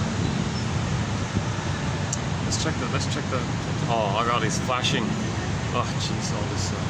Yeah, we talked about all this. You know, it's a little better. You know, there was a real massive, intense, hyper intensive, massive LGBT pornography campaign going, semi-soft porn going on. It's a little mellow. It's still there, but it's not as bad. What is it? 610. Okay. Yeah, we don't have a thread in that area, but somebody said that the CIRC procedure, there's a link between that and that kind of perversion. I mean, pornography. You're not seeing people as people, right? You know, it's a defense against tenderness, defense against feeling. It's called the sexualization defense. So that's out of my zone. We don't have a topic on that. But I did go on a rant once about why it's going on, because somebody asked the question, why is there so much LGBT propaganda all over the place? And the guy's answer triggered. I mean, you got to be kidding me. So I try to offer an alternative answer. So I won't answer that this time here. But, oh, hi there. This is the family. Got the family going there. Let's see if I can go back to my spot.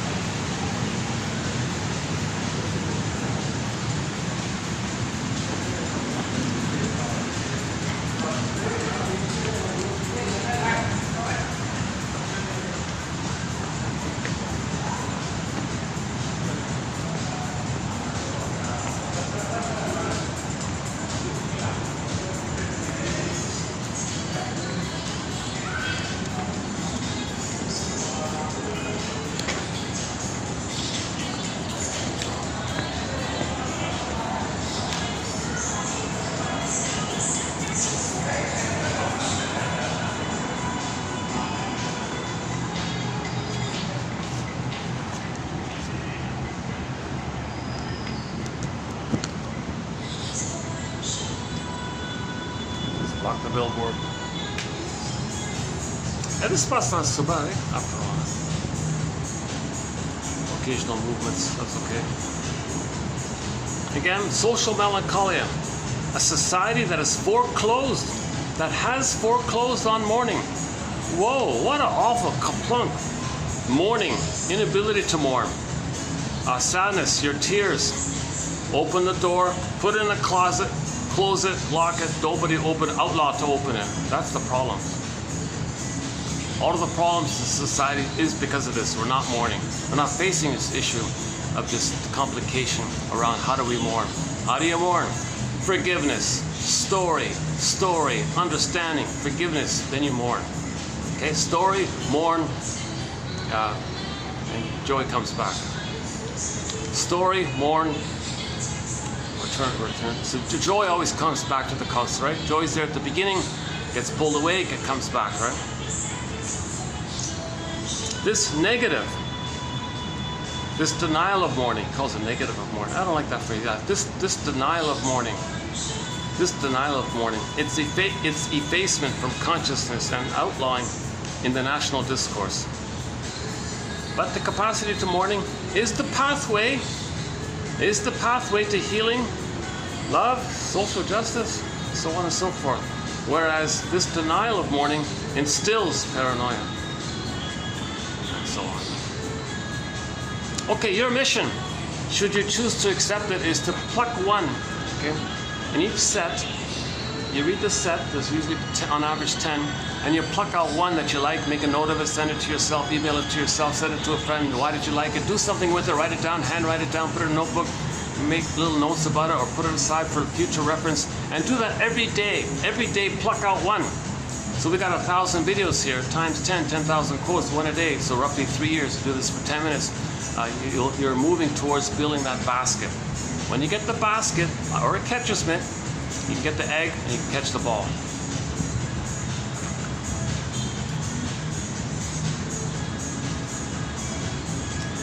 So for me, let's see.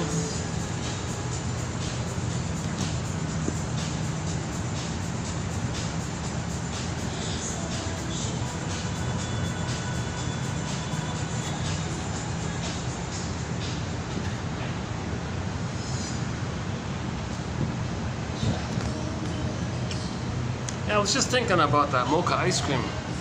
You can't buy it. It's just like a local shop-made thing. There's no like store. It's not like a thing you buy in a store. It's just that little deli. I had it. I was thinking, my God, that's enough for me. One scoop of the mocha, of that mocha, is enough for me. Mocha ice cream is good enough for me, right? Instead of a whole thing of caffeine. Oh, one second. Yeah, it's okay. Do you want to use it? Yeah.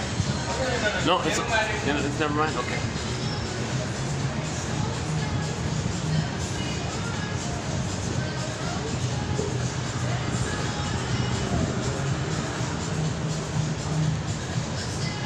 Yeah, these guys behind me are pretty busy. This hot pot thing. Is that what it is? Or maybe whatever it's. Yeah, these guys, lunch and dinner, it's all packed. It just eases up sort of between 3 and 5 kind of thing.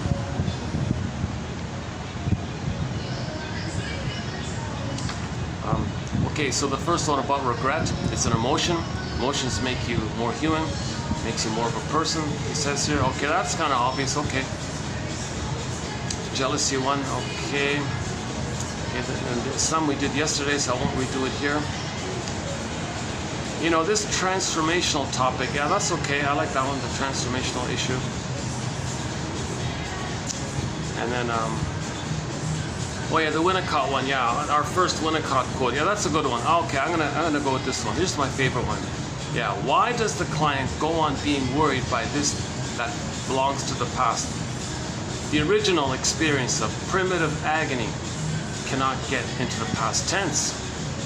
Looking for the past detail which is not yet experienced takes the form of looking for this detail in the future. Yeah, that's it there. That's our first sort of quote from this guy. And I think it's a good one, yeah. Okay, the nipple quote, Mr. Sullivan there, thank you. That's okay. And then mortality, okay. Yeah, okay. And then defense before content, okay, that's okay, yeah. Working through can also be known as suffering through, okay. And the last one here, by Mr. Leonoff. All right, Arthur Leonoff. Not O-F-F, off. Leonoff. New author for me, first time seeing him.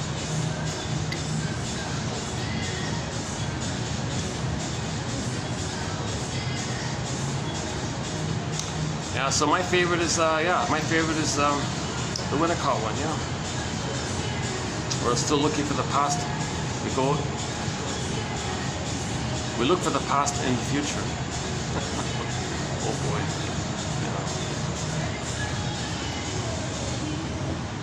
Yeah. We look for the past detail, the past information, the past knowledge, the past recognition, the past what happened, what we don't know. We look for it in the future. So we recreate it, so we can make the inference that the recreation points us to the past, because we recreated it for that purpose. Oh yeah, it is a, yeah, oh yeah. Oh yeah, it is a hot pot thing. It must be popular.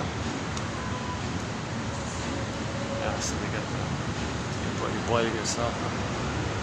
Maybe it's cheaper that way.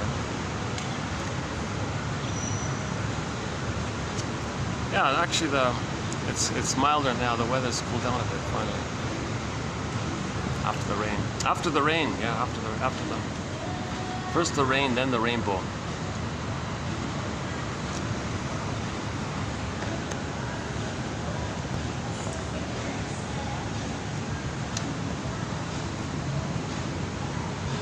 Oh, looks pretty good, my goodness, huh? Oh my god, yeah.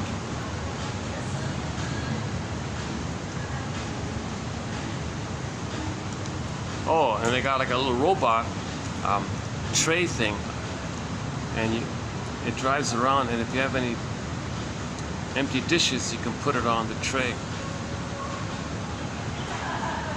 that right? Is that right?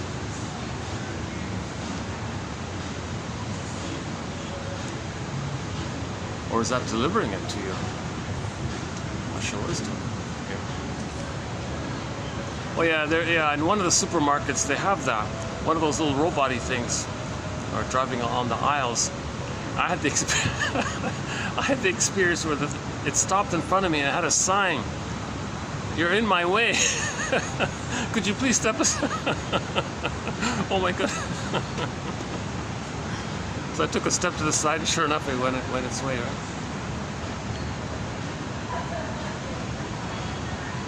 And all it does is advertise, like it just, you know, buy this, buy that.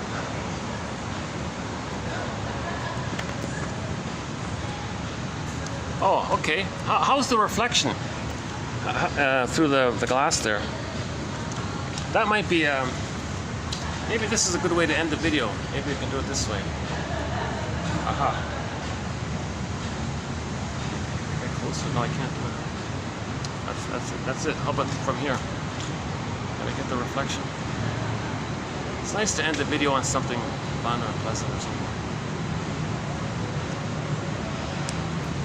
Geez, I'm tempted to walk around a bit with the camera and show you little things or something.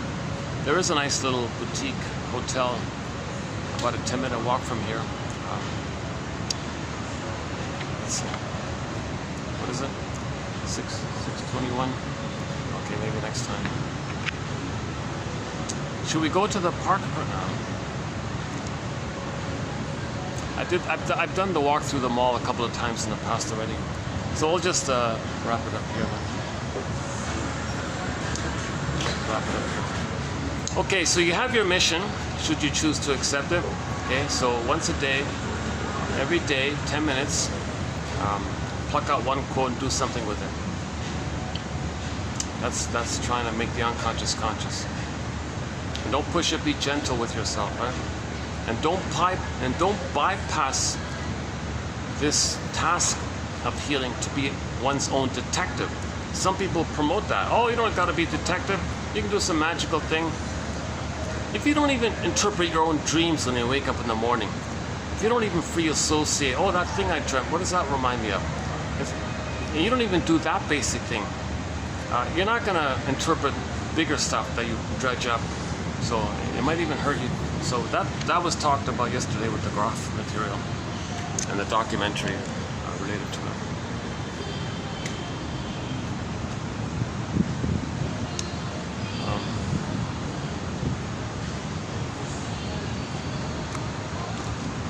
What else? Yeah, so this regret, well, maybe it's okay putting, so this idea, this quote about the regret counters or interprets that people who say never regrets, no regrets, this kind of slogan, well, you're denying your feelings, and feelings make you more human. The more feelings you have, the more of a person, quote unquote, more human side. It's the more human side of being human, quote unquote, the more you can feel regret, empathy. It's not just regret, empathy, reparate, wanting to make amends, expressing your uniqueness, which is meaningful and pleasure, and the bluebird of happiness comes from there. Shirley Temple, the bluebird of happiness comes from within. You get your beingness. So Snow White comes back, Rapunzel comes back, okay? Penelope and Odysseus are reunited, and so on.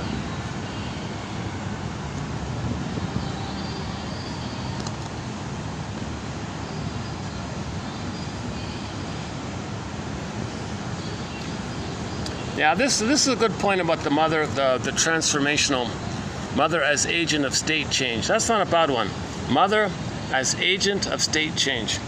The mother is an infant's universe. The infant's everything that creates the experience of a life that is bearable and can acquire meaning. I mean, identity, your identity. You have your meaning and you express your uniqueness, which is meaning. When you express what's unique about you, that's meaningful. Ulrich's references James F. Masterson's book called The Search for the Real Self, about the various capacities of the part of the self he calls the real self, part of the self, which is your beingness. Our experience with the mother as agent of state change sets up our later wish for and dread of transformational objects, relationships, things that help you to know yourself. Now, some scam people can get involved here. Oh, you want to grow and you want to find yourself? Come to the weekend workshop, eat the pillow, send me your money. That's the scam stuff. So some people can take advantage of people's innocence in that area where they want to grow and heal. Oh, you want to grow and heal, do you? Okay, come to my workshop and pay me the money, and you don't got to think, no interpretation, no analysis, no psychoanalysis, forget that. Just keep it easy. Just hit the pillow, and people are confused. Oh, you blew off steam, didn't you? I don't know. Peer pressure.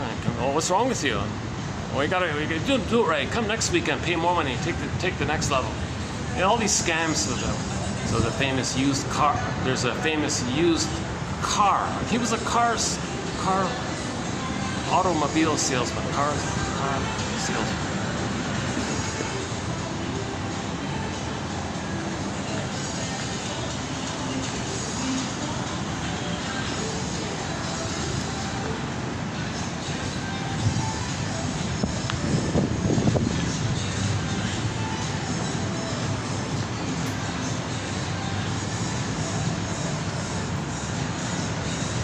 What about here? How's it? Oh, dark. Maybe wrap it up this way here? Okay, let's wrap it up here.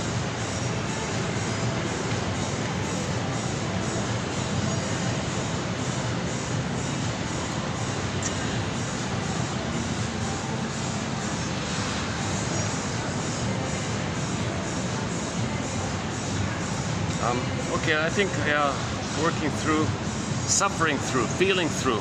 We got to feel through this stuff. I don't want to feel. Foreclose my feelings. Whoa.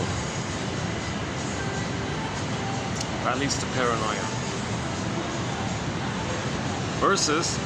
Whereas, facing and working through and suffering through it and getting to the capacity to more, that's the pathway to healing, identity, and social justice, he says.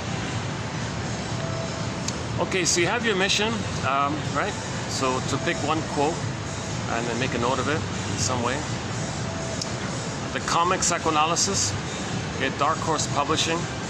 You can get the reissue of it in the book for the hardback or the digital one. Bruce Springsteen on YouTube, Independence Day, Toronto. Listen to the introduction that he gives. About being startled. You're startled. When you watch it, you don't see Springsteen on the stage, right? The guy who filmed it was way up in the rafters. Everything was dark, but you can hear the audio is clear. It begins with Springsteen saying, "Fathers and sons, fathers and sons." That one there.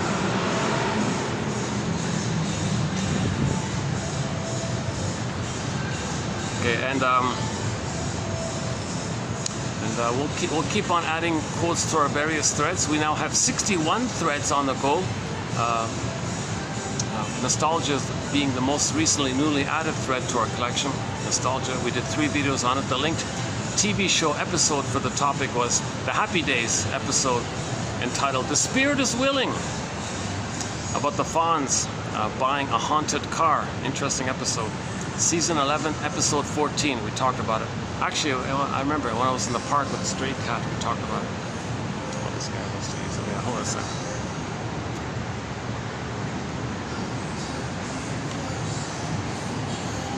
Let's see, where else can we go? Oh, we can go back there. Yeah, okay.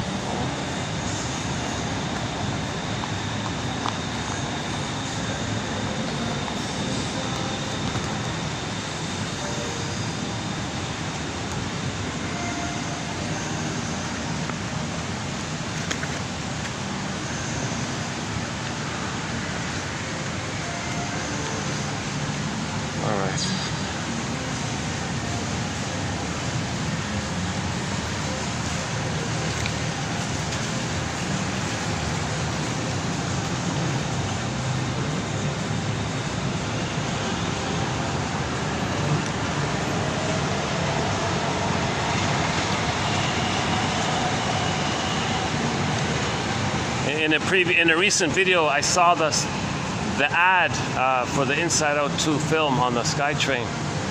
I wonder if it's still running or not. The film of the year, yeah, the #1 film of the year, Inside Out 2. Pete Docter, okay, I regard Pete Docter as a soul doctor, giving us emotional literacy.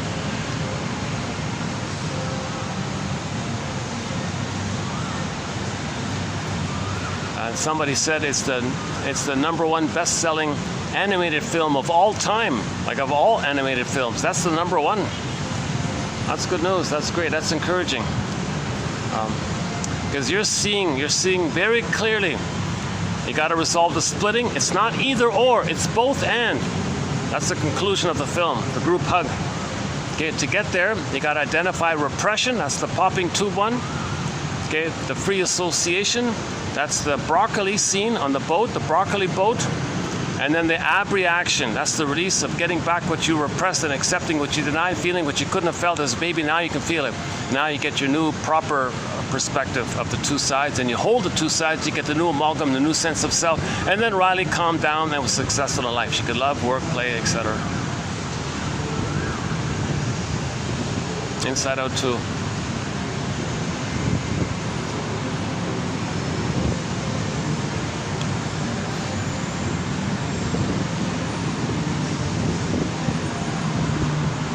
Yeah, when I did the film, that pyramid there, that golden, is it there? Oh, hang on. Oh, sorry. I can't see it. Oh, I can't really see it, can you? Yeah, we talked about the Karpman triangle, the drama triangle in the past. Yeah.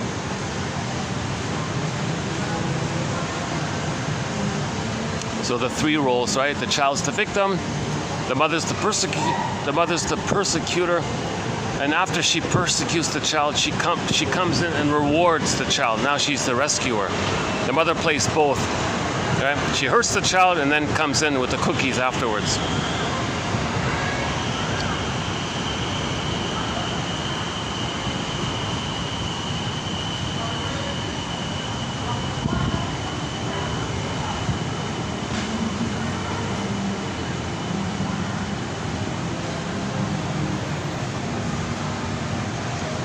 Just wrap it up here before people start arriving here. Okay, let's wrap it up here. So we'll see you in the next video. Some good quotes coming up. I'm gonna be you'll find some new quotes from a guy named Henry Hart. Interesting story about him. So we'll talk about him in the next video. Henry Hart, yeah, oops, 1 second. I try not to get people in the camera, but once in a while. Or can I close it up?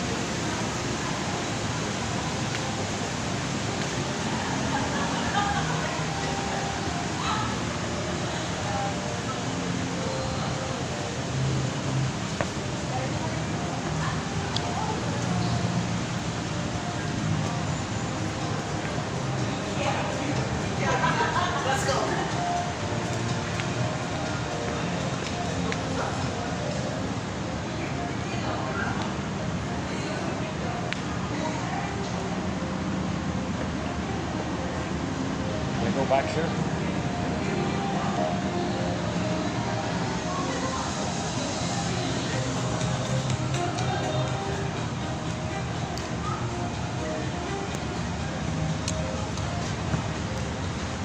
Let's just wrap it up here.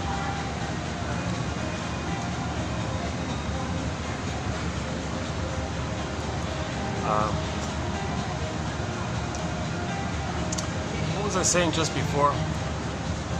A moment ago. Okay.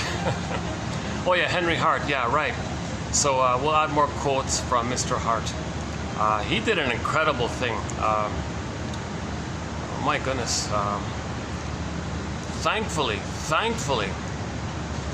he did like notes, like kind of like a kind of a Cole's notes of psychoanalysis. This massive thing he did. So I'm slowly working through it bit by bit and plucking out some of the sense. He made these kind of summary or notes or brief statements about various articles, and he compiled it all. And it seemed it was lost. It was published in '71, I think. Not many copies came out. He had a hard time publishing it. He finally got it out on limited edition. And didn't know it existed. And about a year ago, somebody posted it online. A relief. So before it gets withdrawn, I'm trying to save the best quotes from that. See, a lot of the quotes in our collection come from printed books, digitized books, which are being removed now. Somebody said there's a massive book burn. I've noticed it myself. A lot of psychoanalytic books are withdrawn, removed, withdrawn, removed. You got to be kidding.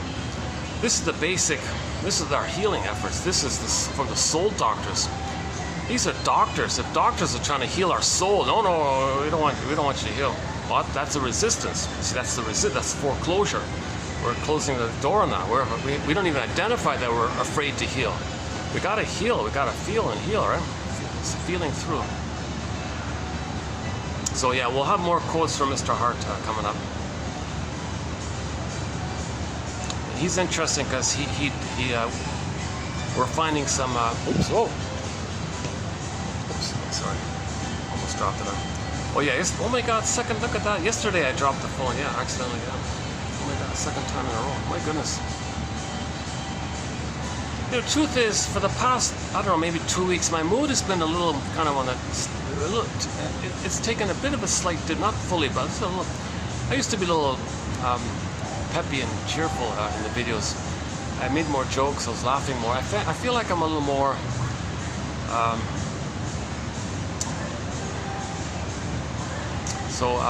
Let's see if I can identify that. Yeah.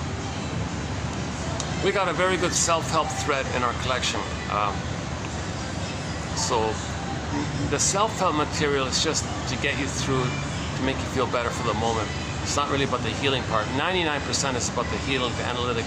So we got about 2% of the quotes sort of in the just make you feel good for the like Band-Aid kind of thing. But they're not bad. They're good at them. Like, what's the hardest thing about? Fill in the blank. So something's bothering you. So what's the hardest thing about that? And you free associate. So it's a very good prompt to help you free associate. So something's going on with your life. You preface it with the 5 words. What's the hardest thing about? Now, in the hardest, you can change the easy, the most. You can change the hardest to other things. What's the most painful thing about, or what's the saddest thing about? But usually, what's the hardest thing about that? Oh, okay. And in terms of empathy, you give yourself empathy. You must have a very good reason for saying this. You must have a very good reason for feeling this and saying this. Oh yes, we validate. And so on, things like that. So we got a very good self-help section. Go to Susan Campbell's rendition on how to make an I statement, 2360. Look at that, all these tables are reserved. Oh my God, this place is fully packed. And all these tables have a reserve sign on it. Oh my goodness, eh?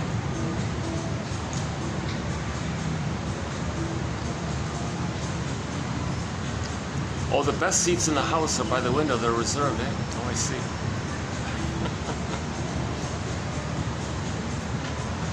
Just beside me here. Okay, let's wrap it up soon. Let's check. How's the time again? What is it again? 6:39. Battery's holding up. Yeah. Any other final notes or thoughts or housekeeping issues here?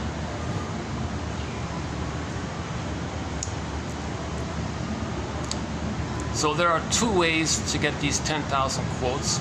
Okay, either directly here on the channel for free, obviously, just click around kind of thing, or for convenience, one can go to the patreon.com/narrativemedicine, and for the price of a donut, basically, or a simple little thing, it's a minimal admin fee. It's a small admin fee, €4 basically. Oh no, 5, sorry, no 5, sorry. Oh yeah, no, let's make that 5. Sorry. Hold on a second.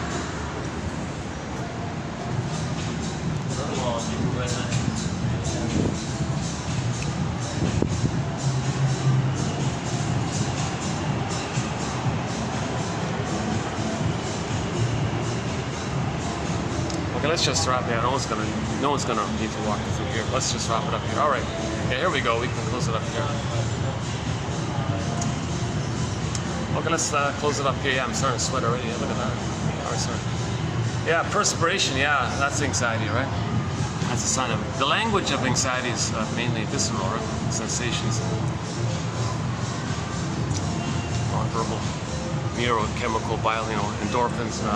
Like cortisol and sweating and stuttering and humming and awing and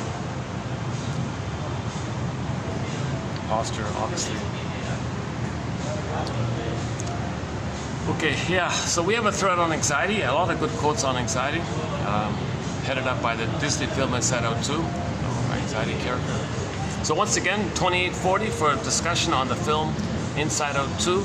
2840, the world's only psychoanalytic interpretation of that film. You'll find it here, a very unique thing here. Like the Henry Hart quotes, very unique. You'll find it only here. Burglars quotes, only here. The TV show and film quotes. Those ones that we have here, you'll only find them here.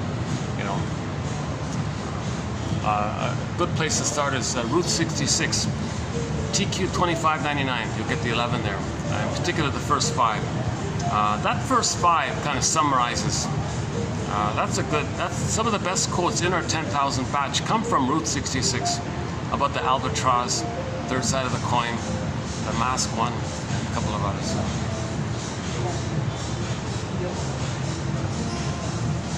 The humor thread, yeah, we did the pigeon joke today. How did I go? How did I do that one? Did I come across okay? The pigeon. He was reincarnated. Yeah, okay. Yeah, that's the guy who told it. A comedian named Steve Behrman. We have 4 of his jokes on our thread on humor. That one there, the pigeon one, and 3 other ones.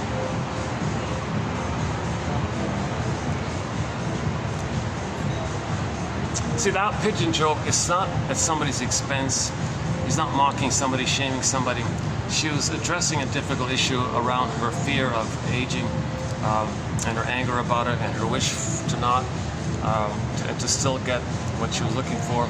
So that kind of joke kind of, validated. So she had a release like that. She felt heard. She felt heard. So if the joke makes you feel heard, she couldn't say it, but she was telling about it. And that joke made her feel heard. And I remember she was like laughing all the time with it. Right?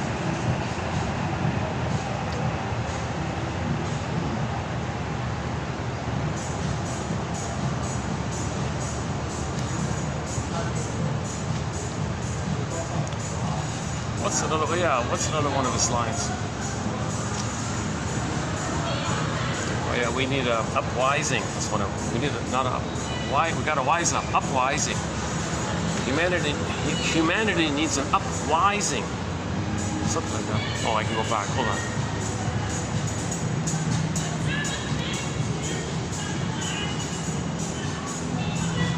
I see. There's only really two sort of outer views like this.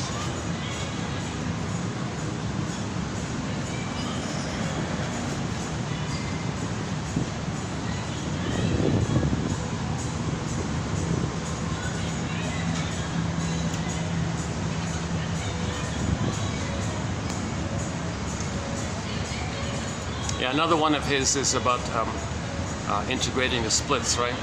So somebody asked him, are you a creationist or an evolutionist? Oh, I'm both. I believe we were created to evolve. So he brought it together kind of thing. So the point was you want something that holds the two, not an either or. Are you this or that? No, I'm both. I believe we were created to evolve. Created to heal. Identify the fear of healing.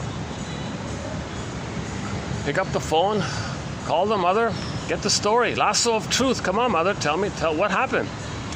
Are you blaming me? Okay, that's your guilt trip. Yeah, why you, did you notice you raised me on guilt? How dare you? Okay, see, so now, now there's a real stubbornness. If the parents are stubborn and don't want to help their own children heal by giving them the data they need, the details they need, that then you know how resistant and how traumatized they were if they don't want to even make amends for their mistakes, and they can't feel regret because they're frozen. That's a sign of severe trauma. If parents, people in their over 60 don't want to help their adult children, they're really traumatized.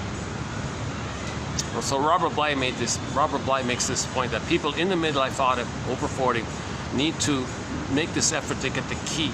You know, Iron John, you got to get the key. Under mother's pillow. So in the Iron John story, the golden ball and Iron John, the embodiment and the feelings, the beingness and the feelings were locked in a cage. You need the key. Where's the key? It's under mother's pillow. Metaphor. Mother used the baby to meet her needs. There's the key. You got to get that kind of. And the mother won't voluntarily say it. One good exception is a poem by somebody named Anne Sexton, 1960. She did apologize to her daughter. Daughter, I'm sorry. Quote, I made you to find me. A woman said, daughter, when I had you, I didn't think about you. I used you. I parentified you. I brainwashed you to take care of me, be stable for me, reliable for me, do what I say, respond to me, respect me. And I thought by doing that, I could find myself then. I didn't know who I was. I made you to find me. So she apologized, gave the key like that, so she could more know the story. When you get, all right? Okay. So she was helping the daughter to heal. I'm sorry, daughter. I made you to find me. I didn't see you for who you were and meet your needs. I created you so that you would meet my needs. Oh boy.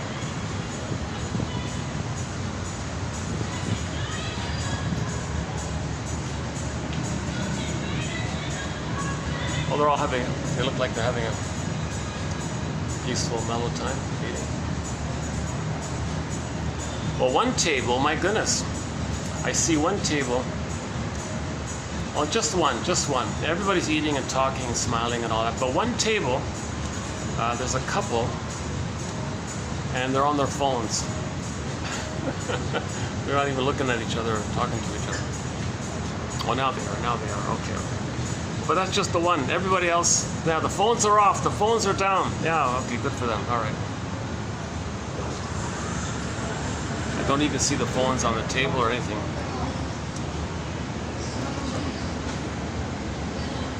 Oh, there's a new ad. I just saw an ad.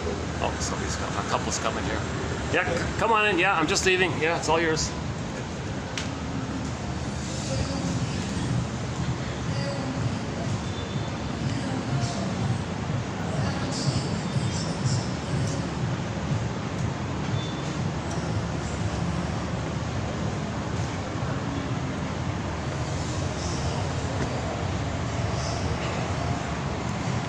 I guess we can close it up here then. Any final thoughts here? Yeah, so I'll see you in the next video, and you'll got some good one-liners from Mr. Hart. Yeah, Henry Hart. I really appreciated his effort, lifelong labor of love, his whole life. He did a massive undertaking, and we almost lost it. Oh my God, I never knew it existed. And then luckily, by chance, I found one digitized copy, some library, some university library chucked it. Luckily, whoever found it posted it. Oh, thank goodness. Otherwise, there's no other copy. I don't think there's any other surviving copy of it, from what I can tell. There's no info about it. There's no discussion about it. Jesus. And it's pretty good. We've posted already 4 videos, 4 times, almost 100. I posted almost 100 one-liners of his. So these are like notes. He did like the Cole's notes of psychoanalysis. So he's got a lot of notes. Yes, 90% of it's vague and general and just repeating the obvious or something, or just repeating the title of the article. A lot of it's kind of that area. But if you're patient with it and you wade through maybe 100 of those notes, you might find one. So I found already 100, so I waded through about 1,000. He's got like 10,000 notes basically, so I think I did about maybe 20% of his material, something like that. So we posted already. I enjoyed his notes. They were good. Yeah, the phrase magic breast, he found it from another shrink. So psychoanalysis is not a magic breast. So it's not magic words. In the unconscious, the person might think, oh, magic words, is that the milk from my mother? No, come on. And some people, they just only listen to somebody for the smooth talking. They don't even care what they're saying. They just want to hear a nice tone, or they're talking to me nicely. That's the milk issue. Psychoanalysis is not that. They just want to feel comforted by a smooth voice or something. They don't care what they say. Well, that's a clue. Don't you want the content? Don't you want the insight? Don't you want the knowledge, kind of thing? So the shrink is not in that category. The shrink doesn't do that kind of thing. Doesn't talk much, actually, right?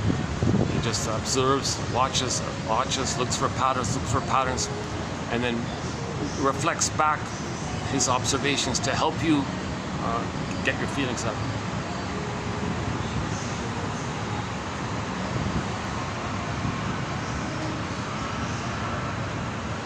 Yeah, it's a kind of a nice temperature here now. Yeah, so thanks. Okay. What's going on here? Still recording? Oh, okay, still. Yeah, nice temperature now. Yeah, finally. After the rain. We have a song called After the Fall, is that the one? The band Delirium. Oh my God, yeah, we've got 4 songs from the band Delirium on our soundtrack.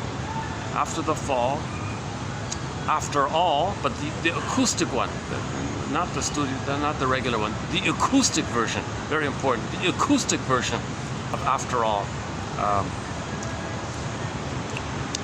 The guest singer, the lead singer was Jail from Lunik, the old band Lunik. Lunik, yeah, we have the Constant Tourist is on there. Okay, back to Delirium. So, After the Fall, After All acoustic, Self-Saboteur. Yeah, great song, Self-Saboteur. That's a great song. You want a good, yeah, that's a very good psychologically minded song, Self-Saboteur. My God. Don't you know that you are your own worst critic or whatever. Fill in the blank, it doesn't matter.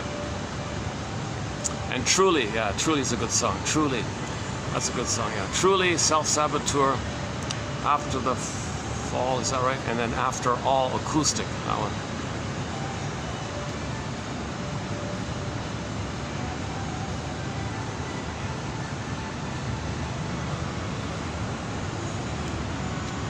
In the Self-Saboteur song, one of the lines is, anger is only a shield for your pain or sadness. Anger is only a shield for your sadness, something like that.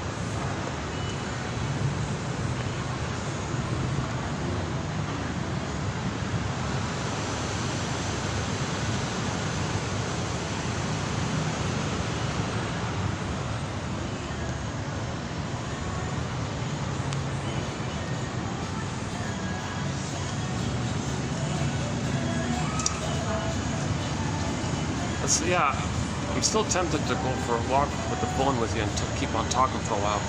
The caffeine's still in me, eh? Can you believe it? That's funny, eh? Maybe it's the ice cream effect and the caffeine. Now, I looked around for it. There's no like coffee ice cream anywhere.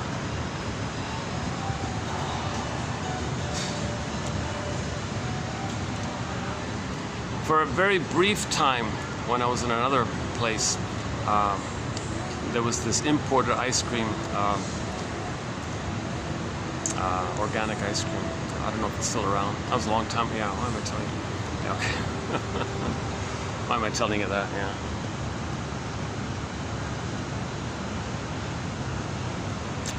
But yeah, the ice cream in the mall here that I found was okay. Yeah, it was alright. Yeah, it was good. Yeah.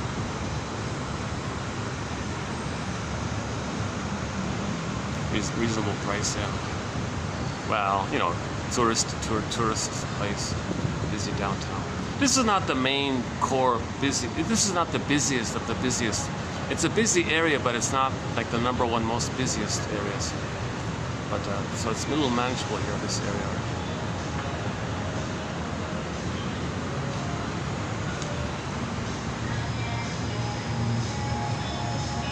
Okay. The other Steve Behrman line was, "The truth will upset you free." I've used that numerous times. And the fourth one is a one-liner. "We can all live like nomads. where I know mad at you and you know mad at me. So in the humor topic, the first part of the joke, a little benign tension. When you get the answer, you feel safe because you know the answer. But before there was tension, confusion, suspense. Live like a nomad. What are you talking about? Oh, play on words. I know mad at you, you know. Okay, you get the answer. Nobody's mad at anybody. You feel safe. And from the contrast, from the tension to the safety, the humor mechanism. This phenomena is that when you feel safe, what was denied before or can be released. So that if it's benign, you laugh. If it's deeper material, you grieve. So it's a similar kind of mechanism. So when you're safe with the shrink, you'll grieve, right? But if you're safe with your friend, you might just laugh, right? For minor things, based on your psychic structure, you'll laugh. But for the deeper healing things with the shrink, you'll grieve, mourn. You gotta open the door, and the first skeleton to come out of the closet is our resistance and recognition that we have a fear to mourn. And start with that one.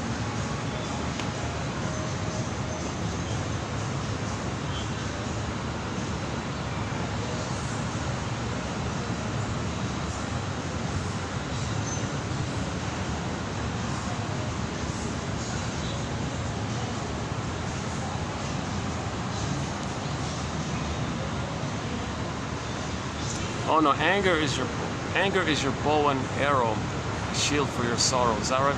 Look, I forgot the lyrics. Okay, do me a favor, check out Self-Saboteur by Delirium. It's a good song. Oh, the other, a very good I mentioned already, Warren Zevon, the singer, that song called If You Won't Leave Me, I'll Find Somebody Who Will. A very good, very psychological mind. Katie Lee has a lot. We have several good songs by the country singer. She passed away, I don't know, a few years ago. Katie Lee. It Must Be Something Psychological. Dun, dun, dun, dun. That one there, that's her big hit. We got Shrinker Man, that one. And Repressed. I've got the Repressed Hostility Blues, another one. And then the fourth one is, what's the fourth one? Hang on a sec. Oh, Properly Loved. I've never been properly loved, but if I were properly loved, oh, I've never been properly loved. Good, very, very good psychologically minded songs. It comes from her album entitled Songs of Couch and Consultation. And she has a sequel as well. 2 albums. The title of the second album is called Life is a Bed of Neurosis, a play on roses, Life is a bed of neurosis. We're homo neuroticus. Life is a bed of land. Our earth is a land of the home of homo neuroticus. Life is a bed of neurosis.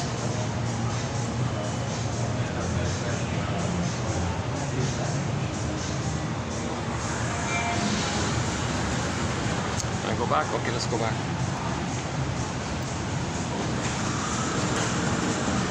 Oh no, all this other people.